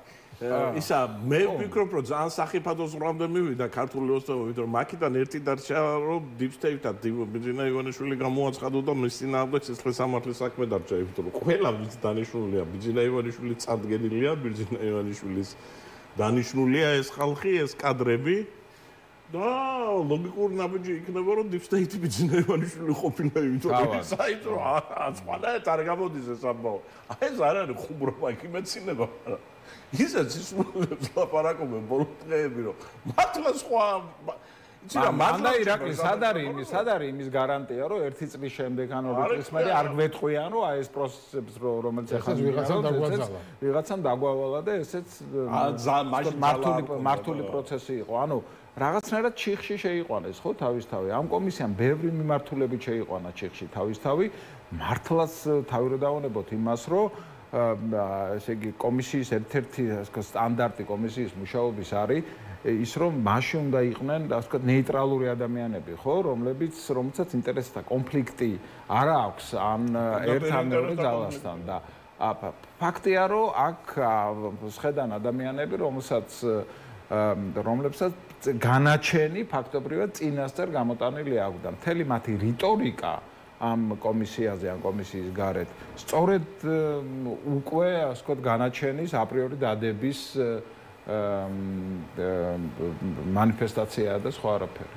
კი ბატონო, და ხა ჭირდება გახარიას მისვა არ მისვლის თემას. ოპოზიციაში ყველა ფიქრობს რომ არ უნდა მისულიყო გახარია, თქვენი აზრი როგორია? ბატონო ირაკლი, თქვენ გადავიწოთ, უნდა მისულიყო, წარმატებული იყო ეს მისვლა თუ წარუმატებელი? მე მიმაჩნია რომ უნდა მისულიყო, ოღონდ მანამდე არ უნდა მიეცა მისი პარტიის წევრს პირობა სხვა პარტიებისთვის რომ არ მოვიდოდა, ეს ცუდია. ხო. მაგრამ გახარიას პოზიცია ის ყოფილი პრემიერ-მინისტრი იყო, მისი არ მისვლა და ვარის თქმა პასუხების გაცემაზე. კითხვებზე პასუხების გაცემაზე სხვანაირად იქნება. მე ვფიქრობ, რომ გახარიის მისვლით ოცნება უფრო რთულ მდგომარეობაში ჩავარდა და კომისია იმ პასუხებით, რაც გახარიამ დასცა, ვიდრე არ მისვლით ჩავარდებოდა. ამიტომ მიმაჩნია რომ თავიდანვე კაფეო უნდა ყოფილიყო ეს პოზიცია რომ გახარია მივიდო. მე პირობა იყო შეთანხმება იყო. ეგ არის ძალიან ცუდი, იმიტომ რომ რეპუტაციულად საერთოდ ცუდია რა, არ შეიძლება პოლიტიკოსები რაღაცა პირობას რო იძლევიან იმას ეხავ. ეს არის ძალიან ცუდი, მაგრამ მე მიმაჩნია რომ თავიდანვე გახარიას პოზიცია უნდა ყოფილიყო რომ ის მივიდოდა და მაშინ აფერი არ იქნებოდა, აგრა ახლა ნაციონალური მოძრაობა ყოველთვის იტყვის რომ არსად არ უნდა მიხვიდეო, მაგრამ ნუ ეგ სხვა თემა არის რა, ნაცრ თავიანთი დღის წესრიგი აქვს რაღაცეებში, მაგრამ კიდევ ერთხელ ვიმეორებ, თუ იტყვი არ უნდა მიხვიდე, მაგრამ შეცდომა იყო ის რომ ეს ითქვა. მე მიმაჩნია რომ არ იყო ესო.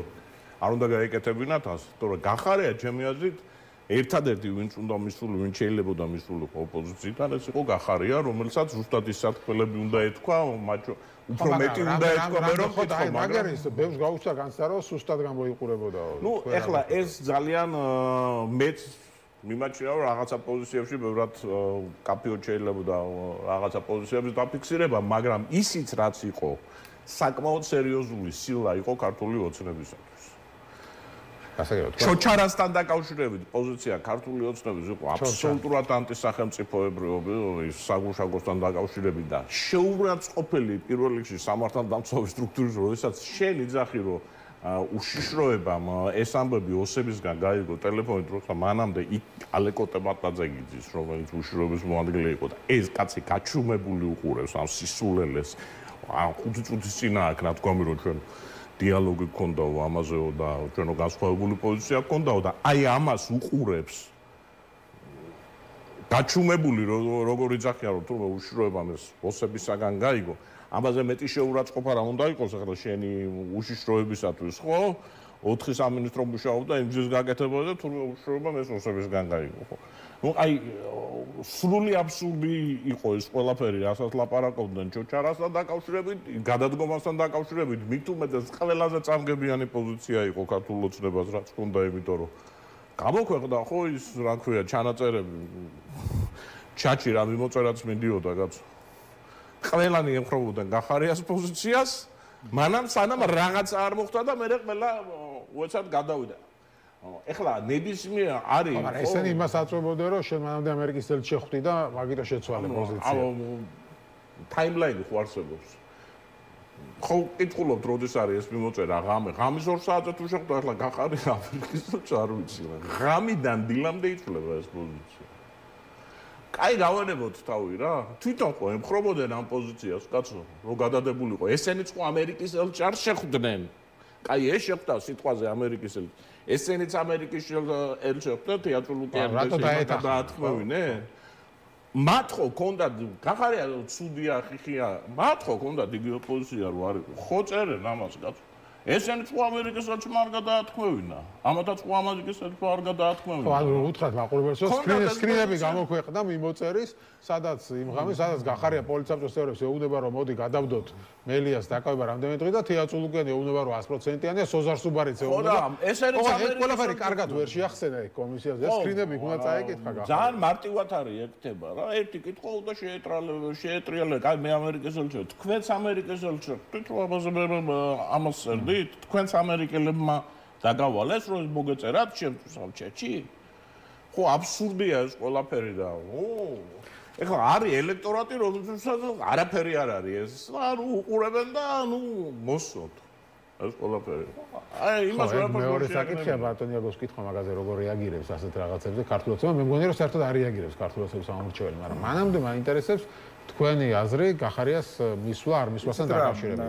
უნდა მისულიყო არ მისულიყო რომ მივიდა წარმატებულად წარმოაჩინა გაუწია პოპონირება თუ ვერ გაუწია. ჩემი აზრით ამ მისვლას გახარიას მისვლას აქვს თავის პლუსებიც და აქვს თავის მინუსებიც. ნუ პლუსები არის ის რომ დღესდღეობით განსაკუთრებით მას შემდეგ რაც ოპოზიციურმა პარტიებმა გადაწყვიტეს რომ ისინი პარლამენტში არ შევლენ და ბოიკოტი გამოუცხადეს პარლამენტს, საჯარო სივრცეები, ან ინსტიტუციური სივრცეები, სადაც შეგვიძლია დაუპირისპირდა ქართული ოცნების პირველ პირებს და აი ესე ვთქვათ პირისპირ პოლემიკაში უთხრასიმართლე გააკრიტიკო, კედელთან მიაყენო, ჩიხში შეიყვანო და ასე შემდეგ. ფაქტიურად ეს სივრცე არ არსებობს საქართველოში, თანამედროვე საქართველოში არსებობს, ისინი მედიაში ერთად არ ხდებიან, დებატებს არ მართავენ, არსებობს პარლამენტი, სადაც მათ შორის დებატები გაემართება. ამიტომ ამ თვალსაზრისით ეს იყო უნიკალური შანსი, როდესაც ქართული ოცნების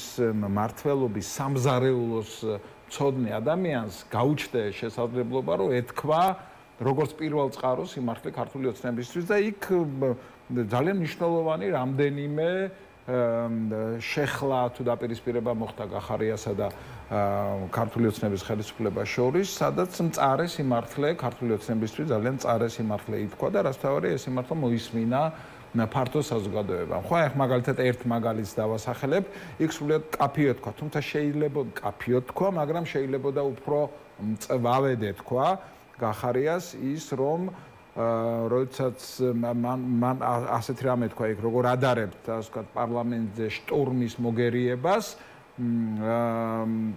იმ ძალადობას რაც თქვენ ჩაიდინეთ მშვიდობიანი პროტესტანტების მიმართ მთელი ამ თვეების განმავლობაში და წამების და ადამიანის უფლებების უხეში დარღვევის და აშკარა ძალადობის მშვიდობიან მომიტინგეებზე აშკარა ძალადობის პრაქტიკაში ახსენა. პრინციპში იქ პირდაპირ ეთერში თეატრალუკიანი რომ პოლიციასლებიც არიან დაშავებული.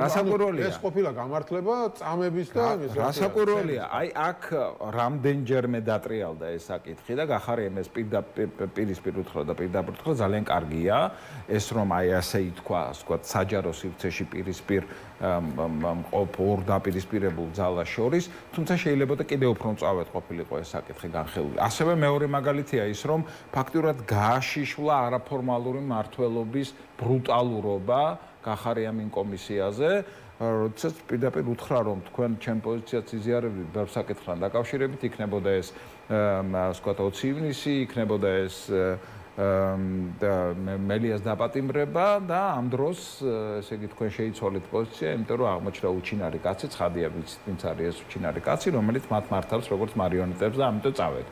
მოკლედ, აი ეს რამდენიმე ძალიან მნიშვნელოვანი მომენტი ითქვა ამ შეხვედრაზე. ამიტომ სიტუაციურად შესაძლოა გამართლებული იყო კახარიას იქ მისვლა, მაგრამ აქ არსებობს მინუსებიც. ერთ-ერთი მინუსი აქ უკვე ითქვა, როდესაც დათქმა ხდება ოპოზიციური პოლიტიკურ პარტიებს შორის, ეს დათქმა და დარღვევა არ უნდა, დათქმა და შეთანხმება არ უნდა დაარღვიოს. ერთი და მეორე, აი რო დაისვა შეკითხვა, არსებითად რას ემსახურება ამ კომისიის მუშაობა, ხო? არსებითად ამ კომისიის მუშაობა ემსახურება ოპოზიციის გაუქმება საქართველოში. ეს პირდაპირ აქვს ნათქვამი, ხო? მარტო ნაციონალურ მოძრაობას ხო არ იძიებენ, მანდატი გააფართოვეს და 2012 წლის მერე მოვლენებსაც და პარტიებსაც ითვალისწინებს ეს კომისია. ანუ ფაქტურად ოპოზიციის გაუქმებას ემსახურება და როგორ გინდა მიიღო აბსოლუტურად ავტორიტარულ პროცესში მონაწილეობა, რომლის მიზანია ქვეყანაში დიქტატურის დამყარება და როგორ არ უნდა გამოუცხადო ამას ბოიკოტი, ხო? ეს ცხადია, ეს არგუმენტიც არსებობს, რომლის გაუთვალისწინებლობა არ შეიძლება. ასე რომ აი ასეა, ნუ რაღაცა პლუსებიც აქვს, რაღაც მინუსები აქვს. გააჩნია აქცენტს რაზე დასვამ და სიმძიმის ცენტრი რა იქნება.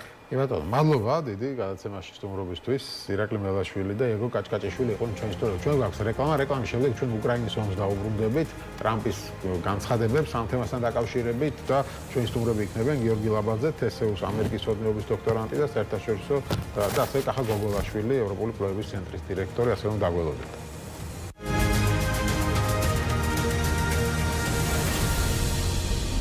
კოსმეტიკის და ბავშვთა პრემიუმ ბრენდებს.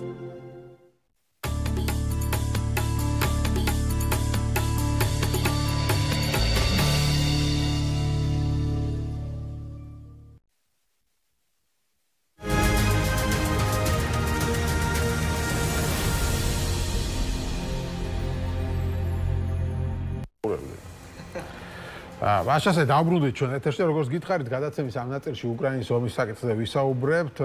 როგორც იცით, ამაზრზენი დაბომბვა სუმის რამდენიმე დღის წინ განახორციელა რუსეთმა, რაც მოწვევს იმას, რომ რუსეთი არ აპირებს არც ცეცხლის შეწყვეტას, არც მშვიდობისკენ ისწრაფვის, რუსეთი აპირებს მიაღწიოს თავის მიზანს და ამ ფონზე ძალიან მნიშვნელოვანი ამერიკის პოზიცია, როგორი პოზიცია იქნება ამერიკას. ნუ მართალია სახელმწიფო მდივანმა დაგმო სუმის დაბომბვა, მაგრამ ისეთი სიტყვებით, რომ მე მაგალითად ქართული ოცნების განცხადება მეგონა რუსეთი ძლივს ახსენა მარკო რუბიომ ერთხელ. შემდგომ დღეებში კი ობამა უკაცრავად და დონალდ ტრამპი კვლავ დაუბრუნდა ძველ რიტორიკას ამ ომთან დაკავშირებით. რამდენიმე ციტატას აგიკითხავთ. რუსეთსა და უკრაინას შორის ომი ბაიდენის ომია და არა ჩემი. ზელენსკიმ და თაღლითმა ჯო ბაიდენმა აბსოლუტურად ამაზრზენის სამუშაო გასწიეს, რამაც ამ აბსურდის დაწყება შესაძლებელი გახადაო თქვა ბაიდენმა. ასევე თქვა, ომი ბაიდენს უნდა შეეჩერებინა, ზელენსკის შეეძლო მისი შეჩერება და პუტინს არასოდეს უნდა დაეწყო. ყველა დამნაშავეა, პუტინი ნომერ პირველი, მეორე ბაიდენი და შემდეგ ზელენსკი, ამბობს ტრამპი. არა და ზელენსკიმ ბოლო დროს ერთ-ერთი ამერიკასთან დაკავშირებით რაც მოითხოვა, ეს არის რომ პატრიოტების სისტემები მომყიდეთო, მაჩუქეთო არ ამბობს ზელენსკი მომყიდეთო, თუმცა ამაზეც პასუხი ასეთი მიიღო ბატონი ტრამპისგან. ჩვენი სტუმრები იქნებიან გადაცემაში კახა გოგოლაშვილი, ევროპული კვლევების ცენტრის დირექტორი, რომდელის ფონდის მკვლევარი, გიორგი ლაბაძე, TSU-ს ამერიკის მცოდნეობის დოქტორანტი, უბრალოდ უკვე დოქტორი, როგორც ვიცი, ხარისხი დაიცვა. სტატუსი შეეცვალა, გილოცავ. მოგესალმები, დოქტორი გახდი უკვე, მაგრამ ტრამპთან დაკავშირებით შენი პოზიცია თუ შეიცვალა, ეს მაინტერესებს, იმიტომ რომ სულ იყავი ტრამპის მომხრე. აი ეს განცხადებები, რატო დაიწყო თავიდან ტრამპმა თავდასხმა ზელენსკიზე და კვლავ რაღაც თითქოს ტოლობის ნიშნის დასმა ამ ომში, ვინ არის დამნაშავე, პუტინსა და მას შორის. დიახ, ხო, პირველ რიგში რა თქმა უნდა, ძალიან რთულია ამაზე ლაპარაკი რაღაც მტკიცების მეთოდით, მაგრამ რამდენიმე ვერსია შეიძლება განვიხილოთ. ერთ-ერთი ვერსია მგონია, რომ უკრაინა და კონკრეტულად პრეზიდენტი ზელენსკი წინააღმდეგობრივი ესე იგი ხასიათით გამოირჩევიან უშუალოდ წიაღისეული შეთანხმების ადებასთან დაკავშირებით. იმის მიუხედავად, რომ ეს შეთანხმება შეიცავდა თავიდანვე მიუღებელ პირობებს უკრაინისთვის და ბევრი კომენტატორის მიხედვით კაბალურ პირობებსაც კი შეიცავდა. ამის მიხედვით ამერიკელებს მაინც სურთ და ტრამპს პრინციპში ეს ჭირდება შიდა მოხმარებისთვის, რომ ვთქვათ ამერიკელ ამომრჩეველს და თავის მხარდამჭერებს აჩვენოს, რომ აი ამის გამო ვეხმარები უკრაინას და ამ პროცესში მაინც ვერ ხდება ამ შეთანხმების გაფორმება, რაც ტრამპისთვის ჩემი აზრით არის იმის დანარჩენის იმ ყველაფრის თქმის წინაპირობა, რასაც ახლა ჩვენ ვხედავთ, მაგრამ აქ მხოლოდ ეს არ უნდა იყოს ჩემი აზრით ჩვენ ყველა შემთხვევაში უკრაინაში მიმდინარე ომი მაინც გლობალური კონტექსტიდანაც უნდა განვიხილოთ, იქიდან გამომდინარე, რომ ჩემი შეხედულებით იმედია ვწდები და შევწდები საბოლოო ჯამში, შესაძლებელია ტრამპი სხვა მიმართულებით ისრების გადატანას უფრო აქტიურად ფიქრობს, როგორც არის ეს ჩინეთის სატარიფო ომი უკვე ჩვენ ვიცით და იმ მიმართულებით, რომ ამ ხრივ საბოლოოდ გადაიტანოს ისრები და ასევე ირანის მიმართულებითაც შესაძლოა მას უნდოდეს შედარებით დროზე დაამთავროს თქვათ ომი უკრაინაში და შესაძლებელია ეს გარკვეულწილად არც ანუ მიზეზი ისიც ხო არ არის რომ გაჭიანურდა ომი და ის ხდება რომ ვერ ამთავრებს დაპირებას ვერ ასრულებს და ხა ცდილობს გადააბრალოს კვლავ ბაიდენს ზელენსკის და ასე შემდეგ. ეს ჩვენ წინა შეხვედრებისას ჰქონდა ამაზე საუბარი, შესაძლებელია ესეც იყოს ნამდვილად. უბრალოდ რა თქმა უნდა, ამას საბოლოო ჯამში უკრაინისთვის არ მოყვება კარგი შედეგი და ჩვენ რა გვინდა, ხო, ამ ომის მიმდინარეობას რო ვუყურებთ, თავარი არის, რომ რუსეთი როგორც იმპერია დასუსტეს იმდენად, რომ მან ვეღარ შეძლოს სამეზობლოში. ეს უნდა ამერიკას, ტრამპის ამერიკას. ეს ამერიკას ჩემს ძალიან უნდა, მაგრამ რამდენად არის ახლა მისი პრიორიტეტი, ეს მეორე საკითხია, იმიტომ რომ სულ ყველაფერს თავი დავანებოთ. ამერიკის შეერთებული შტატები დღეს დაინტერესებულია შავ ზღვაზე ისეთი კონტროლით, რომ მისი სადარგებლო კონტროლი იყოს და რა თქმა უნდა, თუ რუსეთი დარჩება ისე ძლიერ ძალად, თქვა და მოთამაშედ როგორც უნდა მას რომ იყოს, ეს თავისთავად ცხადია ამერიკის ინტერესების საწინააღმდეგოა. მაგრამ ჩვენ როგორც უყურებთ, არიან კომენტატორები, რომლებიც ამბობენ, რომ რა არის ესა რა ქვია, ამერიკის მთავარი ინტერესი, ხო? ჩვენ ხედავთ აი ჩინეთი, იაპონიის საკითხი, ახლო აღმოსავლეთის საკითხი და ეს საქართველოს და შავი ზღვის თემატიკა მთლად პრიორიტეტად აღარ გადმოდის. ხო, აქედან გამომდინარე სამწუხაროდ შესაძლებელია რაღაც მიმართულებით ჩვენთვის არასასიამოვნოდ განვითარების მომენტები რაღაც დონეზე, მაგრამ მე მაინც ვიტოვებ იმედს, რომ არის ახლა ორი ფრთა, ხო, შეერთებულ შტატებში ახლა ადმინისტრაციაში, ერთი მხრივ ვიტკოფის ფრთა არის, რომელიც ცდილობს რომ რაღაც დავიდადოს პუტინთან და რაღაც რეგიონების რაღაც დათმობაზეც კი არის საუბარი და მეორე არიან კელოგის და რუბიოს ფრთა, რომლებიც ამბობენ, რომ არ შეიძლება ეს დათმობა და მოდით ცოტა კიდევ უფრო აქტიურად ჩავასოთ ამ მიმართულებით. ნუ შედეგი გვაჩვენებს ვინ გაიმარჯვებს, მაგრამ ჩვენ როგორც ვაკვირდებით, ეს ტრამპი უფრო მეტად ვიტკოფისკენ იხრება ჯერჯერობით. ნახოთ რა გამოვა, მაგრამ უბრალოდ რომ ავხსნა ეს თუ რატომ შეიძლება ხდებოდეს, ეს არის ისრების უფრო გადატანა სხვა მიმართულებებზე სამწუხაროდ, მაგრამ ჩვენ აპარალელურად ხედავთ, მე მგონი ამაზე იქნება საუბარი, დღეს იყო მგონი შეხვედრა თურქეთში, ბრიტანეთის, საფრანგეთის, უკრაინის და თურქეთის წარმომადგენლებს შორის, რათა მათი საუბრონ ეს მიმდინარე ომის და შესაძლო დაზავების საკითხი და ნახოთ ის რომ ტრამპი იყო ესე იგი ასეთი ჟღერადობის უკრაინასთან და ასევე ევროპასთან მიმართებით ეს ერთგვარად სიგნალი გამოდგა ევროპისთვის რომელიც ცოტა გააქტიურა და ბევრ კომენტატორს რომ დავეყნოთ რამდენიმეს ისინი ამბობენ რომ ესე რომ არ მომხდარიყო ეს იყო აუცილებელი სიგნალი ეს შოკური სიგნალი აუცილებელი იყო და იმედი მაქვს ყოველ შემთხვევაში რომ ევროპა უფრო მეტად გააქტიურდება ამ მიმართულებას. ხო, კი ბატონო, თქვენ რას ფიქრობთ ბატონო? ხა, ანუ ტრამპი რა დაუბრუნდა ისევ ამ ძველ რაღაც რიტორიკას, როგორ გონიათ? და ეს რას უკადის უკრაინას და უკრაინის ომს? წრეზე ტრიალებს და ბრუნდება იქ, სადაც მისი ალბათ წონასწორობის წერტილია. ტრამპი თავად გამომდინარე იქიდან რომ მისი პოლიტიკაც ისე არის აწყობილი პოლიტიკური დისკურსი რომელიც მოდის დიდი ხანია მისი გარემოცვა რომელიც თვითონ აირჩია ხო ანუ ხალხი რომლისთვისაც უკრაინის ომი არ არის ის რაც ჩვენთვისაა ჩვენთვის უკრაინის ომი სხვა არის ბაიდენისთვისაც სხვა იყო ანუ ეხლა ტრამპი კი ძალიან აძარგებს ბაიდენს და აბრალებს ყველაფერს და სხვადასხვა ძალიან მაგონებს ამ თვალსაზრისით ზუსტად იმას ქართული ოცნების ლიდერები როგორ ყველაფერს აბრალებენ სააკაშვილს. ხო. ყველაფერს რაც დააშავა და რაც არ დააშავა. ხო და რასაც ამბრალებს ძალიან გავს ბაიდენმა რაც გააკეთა, იმის ნახევარი რო გააკეთოს ტრამპმა უკრაინისთვის, ხო? მიუხედავად იმისა, რომ ბევრ რაღაცას შეიძლება თქვა, რომ არ ის რას ამბობს, ისე დაახლოებით იმას ამბობს, რასაც რუსეთი რო ბაიდენმა რაც გააკეთა, ამან გამოიწვია ომი, ანუ ჩაითრია უკრაინა. ანუ ნახეთ რას ამბობს ტრამპი, ბაიდენმა უკრაინა თავისკენ მოკაჩა და ამაზე პუტინს ჰქონდა მერე რეაგირება. დაახლოებით ეს არის, რასაც პუტინი ამბობს, რომ უკრაინა შევა ნატოშიო და როდესღაც ახლა იქ ნათქვამი დიდი ხანია 2008 წელს იყო ნათქვამი ბუშის დროს, ხო? ხო და მას მერე ახლა არც ბაიდენს არ უთქვამს, რომ უკრაინა დღეს ხვალ შევა ნატოშიო. პირიქით, ომი როცა მწიფდებოდა, პირიქით იმაში არ წუნებდა პუტინს, რომ გპირდებიო, რომ უკრაინას ნატოში არ მივიღებთ ძალიან დიდი ხნის განმავლობაშია და ასე შემდეგ. ამიტომ ეს გამორიცხულია, ეს არის დემაგოგია ჩემი თვალსაზრისით, წმინდა წყლის, როცა ბაიდენს ბრალდება რაღაც ომის დაწყება და ასე შემდეგ. პუტინის ნარატივი, რომელიც აიტაცა რატომღაც ტრამპმა საერთოდ გასაკვირია, ჩემთვის გასაკვირია ამერიკის ესეთი პრეზიდენტი მე არ მახსოვს, რომელიც როგორც მინიმუმ აბსოლუტურად უკულტუროდ იქცევა ხშირ შემთხვევაში. მისი გამონათქვამები, რომლებიც და არის ძალიან შეზღუდული ენა, რომლითაც ის მიმართავს მოსახლეობას ნებისმიერ ის თქვა ენა ნიშნავს ძალიან ბევრს, აი ნებისმიერი სიტუაციის მის მიერ გაშლა ხდება იმდენად ცოტა რაღაც იმითი სიტყვებით და იმდენად პრიმიტიული და იმდენად შეიძლება ითქვას, რომ იმდენად პროგნოზირებადია რა სიტყვის, რას გააკეთებს, შეიძლება ნაკლებად პროგნოზირებადი იყოს, მაგრამ რა სიტყვის ძალიან პროგნოზირებადია, რომ ეს არ არის იმ დონის ადამიანი, რომელსაც შეიძლება იფიქრო, რომ მისი გადაწყვეტილებები შეიძლება ეყნობოდეს რაიმე ნორმატიულ, მორალურ, ეთიკურ რაღაც მოსაზრებებს და ამერიკა არასდროს არ იყო ქვეყანა, რომელიც ეყნობოდა მარტო პრაგმატულ გადაწყვეტილებებს. კი, ბევრი აბრალებდა ამერიკას, რომ ეს არის რაღაც რეალ პოლიტიკის სამშობლო და თითქოს ამერიკა ეძებს ყოველთვის თავის ინტერესს, ყველაფერს და ამ შემდეგ ესე არ იყო.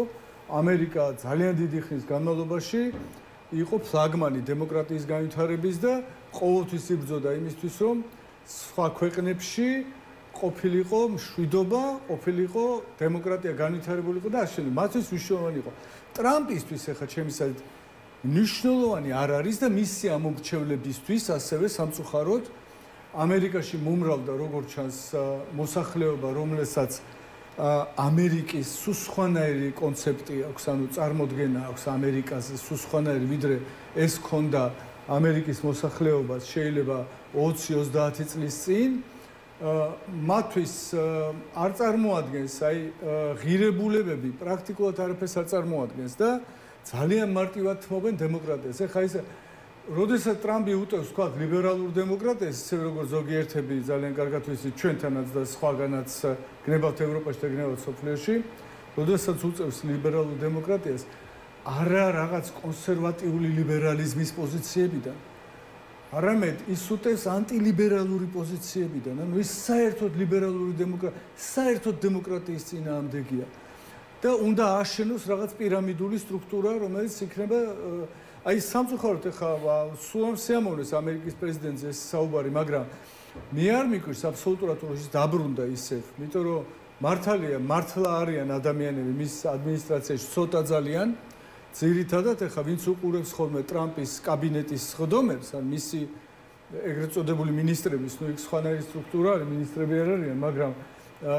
აი წამყვანი ესე ვთქვათ მიმართულებების წამყვანი ლიდერების სახელმწიფო მდივნების და შემდეგ შეხვედრებს დარწმუნებული ვარ ძალიან ბევრს აქვს იგივე გზნობა როგორც მე, რომ ვერ წარმომიდგენია ამერიკაში შეიძლება იყოს ესეთი სუსტი კაბინეტი, რომელიც დაკავებულია 50% მათი დისკურსისა აი ამ საუბრების დროს არის ტრამპისთვის რეფერენდუმების სიმღერა და რა დიდი ხარ და აი თქვენ რომ რაღაც გადაწყვიტეთ და თქვენ რომ რაღაც შეგთავაზეთ და თქვენ რომ მოიფიქრეთ, ის გავაკეთეთ ზუსტად და რა გააკეთეს, ამაზე საუბარი პრაქტიკულად არ არის. მე რამდენი პროექტი ჩაუვარდა უკვე, ხო? ძალიან ბევრი პროექტი ჩაუვარდა, თუ გნებავთ ეს ბოლოს საერთოდ კატასტროფა ტარიფების ამბავი, რომელიც ძალიან პრიმიტიულად იყო შემუშავებული. ნუ ალბათ მიგზელდება ძალიან საუბარი. საბოლოო ჯამში მინდა ხაზი გაუსვათ რაღაცას. ტრამპი თავის ესე ვთქვათ პოლიტიკაში არ მიისწრაფის იქითკენ რომ ამერიკამ რაღაც სამართლიანობა დაამყაროს სადმე. ტრანზაქციონალისტია, მისი პოლიტიკა არ მიმართული იქითკენ რომ რა მოვიგო, რა წავაგო და ამითი ესე ვთქვათ ეს არის მისი მთავარი დისკურსი. ეს რა გავლენას მოახდენს უკრაინის ომზე თქვენი? ძალიან ცუდ გავლენას ახდენს, რა თქმა უნდა, უკვე, იმიტომ რომ ეხლა ჭირდება ევროპას. აქ ერთი არგუმენტი აქვს ტრამპს და მის მომხრეებს, რომ ვერ იგებს უკრაინა, გამორიცხულია რომ უკრაინა მოიგოს, ისინი ამბობენ და შესაბამისად უაზრობა ეხა ამბობის გაწიანურება. უკრაინა საკმაოდ ადვილად მოიგებდა, ცოტა მეტი, მაგალითად 6 თვე, როდესაც შეჩერებული იყო სწორედ ტრამპის მაგას პარტიის, ესე ვთქვათ, იმითი რესპუბლიკელების გადაწყვეტილების საფუძველზე კონგრესი როცა ბლოკავდა, ხო?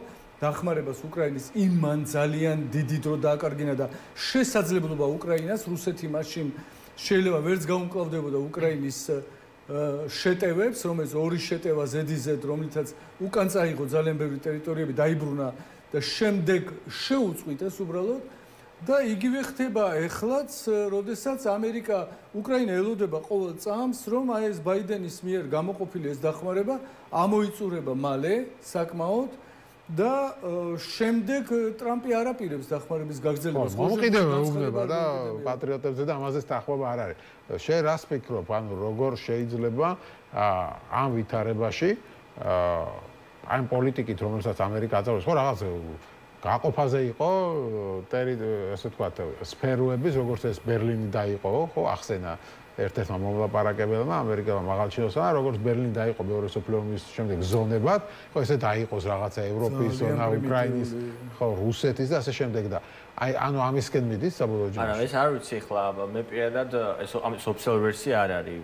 ბევრი რაღაცა გამოვიდა იქ, რაც იყო თქვათ რაღაც ცოტა ძალიან აცდენილი ყველაფრისგან და შედეგად არ ყოფილა ხოლმე. განმარტა ეს თავის ის რომ ეს ვიგულისხმეო და არა ზოგადად გაყოფავ, არამედ უბრალოდ როგორც ბერლინი გავლენის ზონებად რო დაყოფა. ბერლინი არ ვიცი, მაგრამ ახლა თქვათ აღმოსავლეთ დასავლეთ უკრაინაში რომ ბრიტანელებს სურთ თქვათ განათავსონ თავისი სამხედროები. ამაზე იყო საუბარი, ანუ აქეთ ბრიტანელები, ფრანგები და ასე შემდეგ შუაში შუაში უკრაინას გააკონტროლებს. ესე თქვა, კელოგმა თუ ვითქო.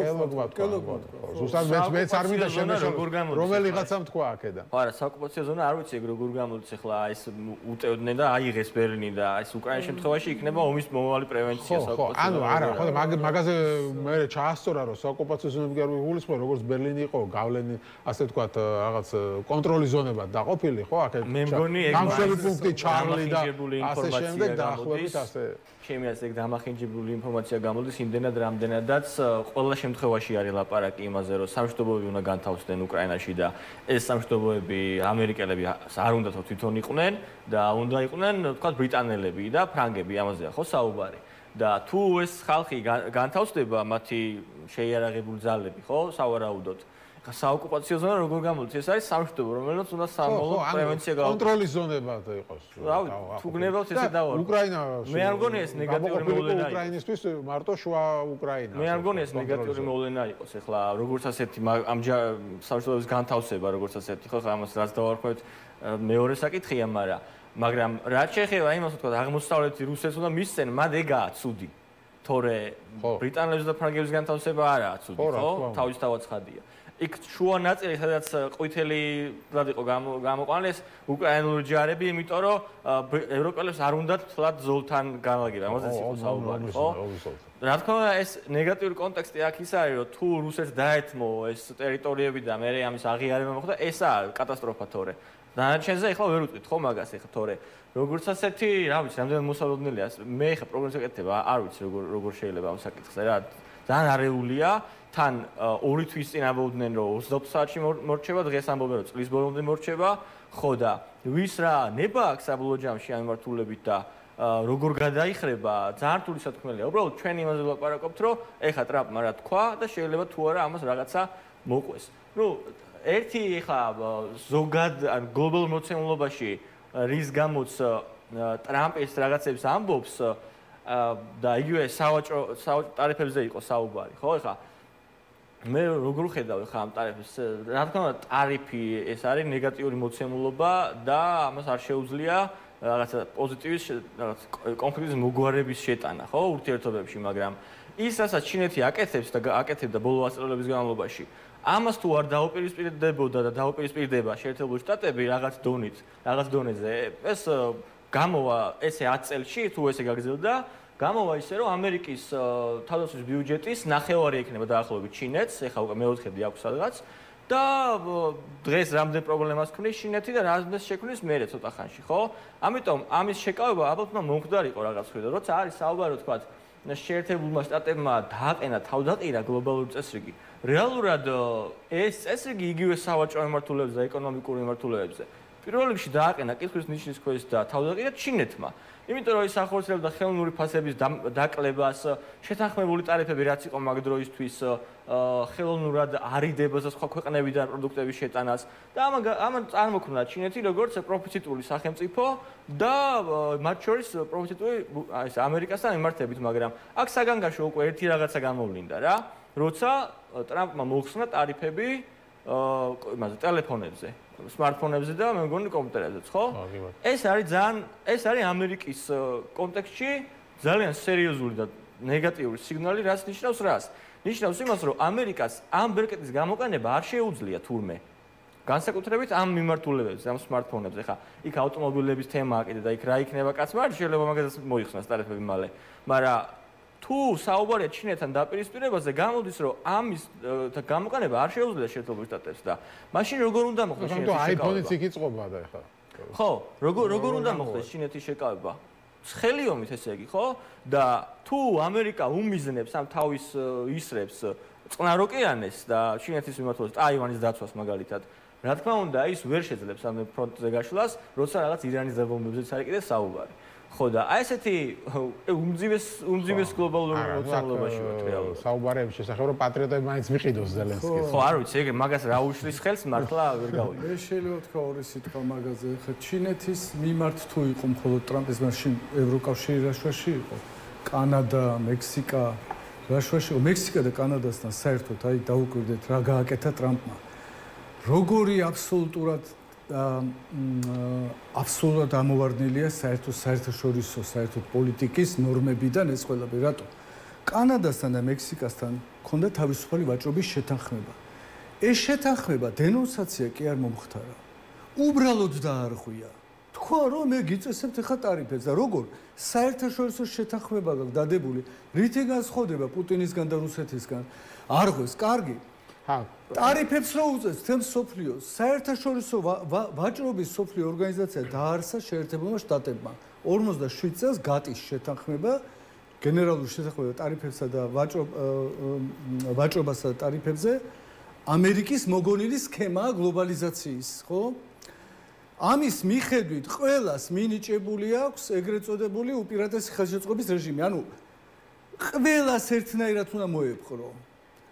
ხო და თუ შენ სადღაც ტარიფის აწევა გინდა ვაჭრობის სოფლიო ორგანიზაციის უკვე რომელიც მე 95 წელს ამის საფუძველზე შეიქმნა თუ გინდა შენ უნდა გააფრთხილო პარტნიორები ყველანი რომ მე აი ესეთი პრობლემები მაქვს შიდა მაგალითად საგადამხდელო ბალანსის პრობლემა მაქვს რაღაც ინდუსტრიები ჩემი თუ დღეშია უნდა გააფრთხილო პარტნიორები და მოლაპარაკებები იმართება ამასთან დაკავშირებით შემდეგ ეს ხდებოდა და ყოველგვარი გაფრთხილების გარეშე უცებ გამოვიდა და თქვა რომ მე აღარ ვცნობ ესე იგი ვაჭრობის სოფლიო ორგანიზაციას და მე აი ვანგრევ ამ ურთიერთობებს და მე ვაწესებ ტარიფებს 100%-იან 200%-იან 200 არა მაგრამ ნუ 125 დაუწევთ ჩინეთს საერთოდ ხო ევროპას და შემდეგ ჩემი საზრით ახლა მოკლედ ვიტყვი მაგაზე რა უნდა გაეკეთებია თუ უნდა და ჩინეთთან ბრძოლა მაშინ პირველ რიგში უნდა მოეგვარებია თავის პარტნიორებთან მარტო რატომ მიდის ჩინეთთან საბრძოლველად ვერ მოიგებს მაგომს ჩინეთთან, იმიტომ რომ არამართებულად ჩინეთი თუ იყენებდა სწორია ვაჭრობაში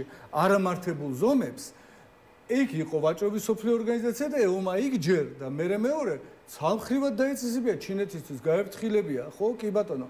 მაგრამ იმის მაგერად რომ პარტნიორები და ზურგი გაემაგრებინა და ევროატლანტიკური ერთიანობა გაემაგრებინა დემოკრატიულ ქვეყნებთანაც მაინც ან და უსაფრთხოების მიმართულებით ვისთანაც ერთად არის როგორც მინიმუმ ხო იმათთან რომ ესე იგი ეს ურთიერთობები გაემაგრებინა მე შეეტია ჩინეთისთვის ხო ამან აიღო და ერთდროულად შეუტია ყველას თან დაანგრია ყველა წესი გადააბიჯა ყველანაირ კანონს ყველა ანუ დაანგრია ამერიკის იმიჯი ამერიკას აღარავინ აღარ ენდობა ვისთან უნდა მოაწეროს ახლა ამერიკამ ხელშეკრულებას ხელი ვისთან უნდა მოაწეროს ამერიკამ ხელშეკრულებას ხელი რო ენდოს ის ქვეყანა ახლა ამის მე რა ახსენეთ რუსეთისგან რითი განსხვავდება და იცით რა რჩება ესეთი პოლიტიკის შედეგად ძალისმიერი მარტო პოლიტიკა ანუ ამერიკა რომელიც რუსეთს ეომებოდა იმის გამო რომ რუსეთი იყო ძალისმიერი პოლიტიკის შემომტანი ჩინეთი არ იყო სხვათა შორის მაგრამ ჩინეთი სხვანაირად იქცეოდა მართლაც უდად ესე იგი როცა რუსეთი იყო ამის შემომტანი და ამერიკა ამის გამო აკრიტიკებდა და ეომებოდა რუსეთს ხო ნუ საერთაშორისო არენაზე ხო ეხლა ერთადერთი ესე ვთქვათ აქ ლოგიკური გამოსავალი არის ამერიკა იყენებს თავის ძალას, თავის სამხედრო ძალას, ემუქრება სამხედრო ძალით მთელ სოფლიოს და რამდენიმე ინარჩუნებს უნილატერალიზმს სოფლიოში. რამდენიმე დღის წინ ერთ-ერთმა რუსმა პროპაგანდისტმა თუ აღსებებს მარგარიტა სიმონიანი იყო თუ დუგინი ხა აღარ მახსოვს რომელიღაცამ თქვა რომ აი მაშინ როცა ამერიკა დაიწყებს სპეციალურ სამხედრო ოპერაციას კანადის და გრენლანდიის წინააღმდეგო და მერე განავითარა რაღაც ასე მოხდება. ანუ როგორც მათ ისინი ხო სპეციალურ სამხედრო ოპერაციას ეძახიან უკრაინაში რაც ხდება და ანუ დაახლოებით იგივეს დაიწყებს ამერიკა კანადაში გრენლანდიასა და ხო გრენლანდიას და მერე რაღაც ესე დაულაგდებითო. წარმომიდგენია რა იქნება და ჩემი აზრით კიდე რუსეთთან მიმართებაში იმიტომ იქცევა ესე რომ მართალია ჩინეთის გამო თითქოს თუმცა ჩინეთის გამო მარტო რო აკეთებდეს ყველაფერს, მაშინ ევროპას და კანადას და მექსიკას და იმედ არ გადაიკიდებდა. მაგრამ შეიძლება ლოგიკა ამაში იყოს, რომ უნდა რუსეთის თავის ხალის გადმოყვანა, მაგრამ ვერ გადმოიყვანს. ანუ ტრამპი არ არის იმ გაქანების და იმ ინტელექტუალური შესაძლებლობების ადამიანი და არც შემოიკრიბა ირგვლივ ეგეთი ხალხი, ყველაზე ჭკვიანი კაცი ალბათ ილონ მასკია იქ რომელიც ასევე არის ნახევრად განათლებული პოლიტიკაში და არ ესმის ძალიან ბევრი რაღაცები და აი ამ ინსტრუმენტარით აპირებს პუტინის მოტყუილებას და ჩინეთისგან მოგლეჯას და მერე განადგურებას ამითი პუტინისაც და ჩინეთისაც ცალ-ცალკე უკვე ეს ხო ძალიან პრიმიტიულია ამაზე არავინ არ წამოვა მაშინ როდესაც ზურგი აქვს უკვე აღარ აქვს ევროკავშირი მოიძულა, ყველა თავის პარტნიორი მოიძულა. ჯედი ვენსის ბოლო ინტერვიუ იყო ევროპის ინტერესებში არ შედის რომ უსაფრთხოების სფეროში აშშ-ს მუდმივი ვასალი იყოსო და ევროპა შეიძლება კარგი საქმე გაუგეთო. ნახოთ. არ ვიცი, კი ბატონო, ამით რომ გაძლიერდეს სამხედრო პროცესი. ხო, აი რა გითხართ ახლა მე გეთანხმებით აბსოლუტურად ევროპის გადაკიდებასთან დაკავშირებით და კანადასთანაც ახლა კანადის 51 შტატიც ეს რიტორიკა რისთვისაა საჭირო მე ვერ ხსნი. თუმცა მექსიკასთან მიმართებით იგივე მომენტია რომ თქვა ეს ჩინეთი მექსიკის გავლით ცდილობს რომ შეიტანოს საქონელი და თავის ტარიფებიდან ეს არგუმენტი აქვს ამ მიმართულებით, მაგრამ ის რომ თქვა ამერიკას მთელ მსოფლიოსთვის ახლა ომის გამოცხადება ძალის დანახება უნდა ამერიკას გამოკვეთილი ყავს დრები ახლა გამოკვეთილი ყავს ყველანაირ ტრამპის დოკუმენტშიც ეს წერია ბაიდენის დოკუმენტშიც და დღევანდელი ტრამპის კომენტატორებიც და კაბინეტის წევრებიც ამას იძახიან არსებობს სამი ბოროტების ღერძი სამი ისა რა ქვია მოთამაშე ჩინეთი ირანი რუსეთი და ჩვენ ასაც ვაკეთებთ მათ შესაკავებლად აი რუსეთის მოტყუება რა თქმა უნდა ძალიან რთულია უბრალოდ მე აქ ვფიქრობ რომ ისინი უფრო ეცდებიან არა მოტყუებას არამედ რაღაცა ისე რომ შესთავაზონ რაზეც შეიძლება უარი ვერ თქვან ესე ვთქვათ რა ჩემი აზრით ეხლა სწორედ მაგაზე მიდის ერთგვარი საუბრები თუ რამე მიდის რომ ისეთი რაღაცა ვთქვათ რუსეთთან დათანხმდნენ რაზეც ვერ იტყვიან უარ შემდგომში რუსები და რაღაცნაირად ამ ორის გამოთიშვა მოხდეს ერთმანეთთან ჩინეთის და რუსეთის თორემ ის რომ შეერთებული შტატები ამ სამივე მთელი აზია ფაქტობრივად ხო მარტო ვერ გაწევს ამ წინააღმდეგობას და იგივე შენარჩუნებას ამ გავლენის სფეროების და იგივე სავაჭრო გზების დაცვას და ასე შემდეგ. მე მგონი ეს ნათელია, მაგრამ რამდენად სწორი ხერხებით ხდება ეს მეორე საკითხი. კი ბატონო. ხო, ნუ ჩვენ ახლა პირველ რიგში უკრაინის ბედი გვადარდებს, რამიტომ რომ ამაზე არის მე დამოკიდებული ჩვენი ბედიც, ხო? როგორ გაძლიერდება თუ დასუსტება. რას თქვით, ხო? ხო, მე გავაგზავნებდი აი ამ აზრს, რომ ესე იგი მანდ კიდე არის ერთი მომენტი რა. ჩემი აზრით, თუ მართლა ჩინეთის დასუსტება უნდა უფრო და თუ ამ სამკუთხედის დასუსტება უნდა ამ ღერძის, თქვათ. მაშინ უკრაინას უნდა დახმარებოდა, უნდა გააგრძელოს, უნდა გააძლიეროს უკრაინა. უკრაინასთან ერთად ევროპა უნდა გააძლიეროს. ევროპასთან ურთიერთობები უნდა გააუნჯობესოს, კი უნდა გააფუჭოს. ევროპას ახლა ირიბად აძლიერებენ პრინციპში. არა, ერთი წამით, ძალიან ფილოსოფიურია ეგ ხო? ხო, ეს მამა რო შვილს ცემს და ამიტომ რომ მაგარი გამოვიდეს, ხო? ხო, მაგრამ ეხა ნახეთ, ევროპა გაძლიერებული უკრაინასთან ტანდემში და უკან ზურგში ამერიკა ეს იქნებოდა ყველაზე ძლიერი და ყველაზე ქმედითი, ესე ვთქვათ, რაღაც მოქმედება შეერთებული შტატების იმისთვის, რომ საბოლოო ჯამში თუ გინდა შემდეგ რუსეთი დაეთანხმებია ჩინეთს მოწყდიო და ჩვენ ხარეზე გადმოდი და იმოქმედე როგორც საჭიროა, მაგრამ ეს ამან დაშალა ყველანაირი, ესე ვთქვათ, ისეთი სქემები, რომლითაც შეიძლებოდა რომ მეტი ძალა ქონოდა იგივე ჩინეთის წინააღმდეგ. ესე გასაგებია. მადლობა დიდი გადაცემაში სტუმრობისთვის და საინტერესო საუბრისთვის. კახა გოგოლაშვილი, ევროპული კვლევის ცენტრის დირექტორი და გიორგი ლაბაძე, TSEU-ს ამერიკის ცოდნეობის დოქტორი, იყო ჩვენი სტუმარი, იყო ჩვენი სტუმრები. მე გემშვიდობებით. ხვამდე, ხვალ 7:09-ზე შევხვდებით ერთმანეთს.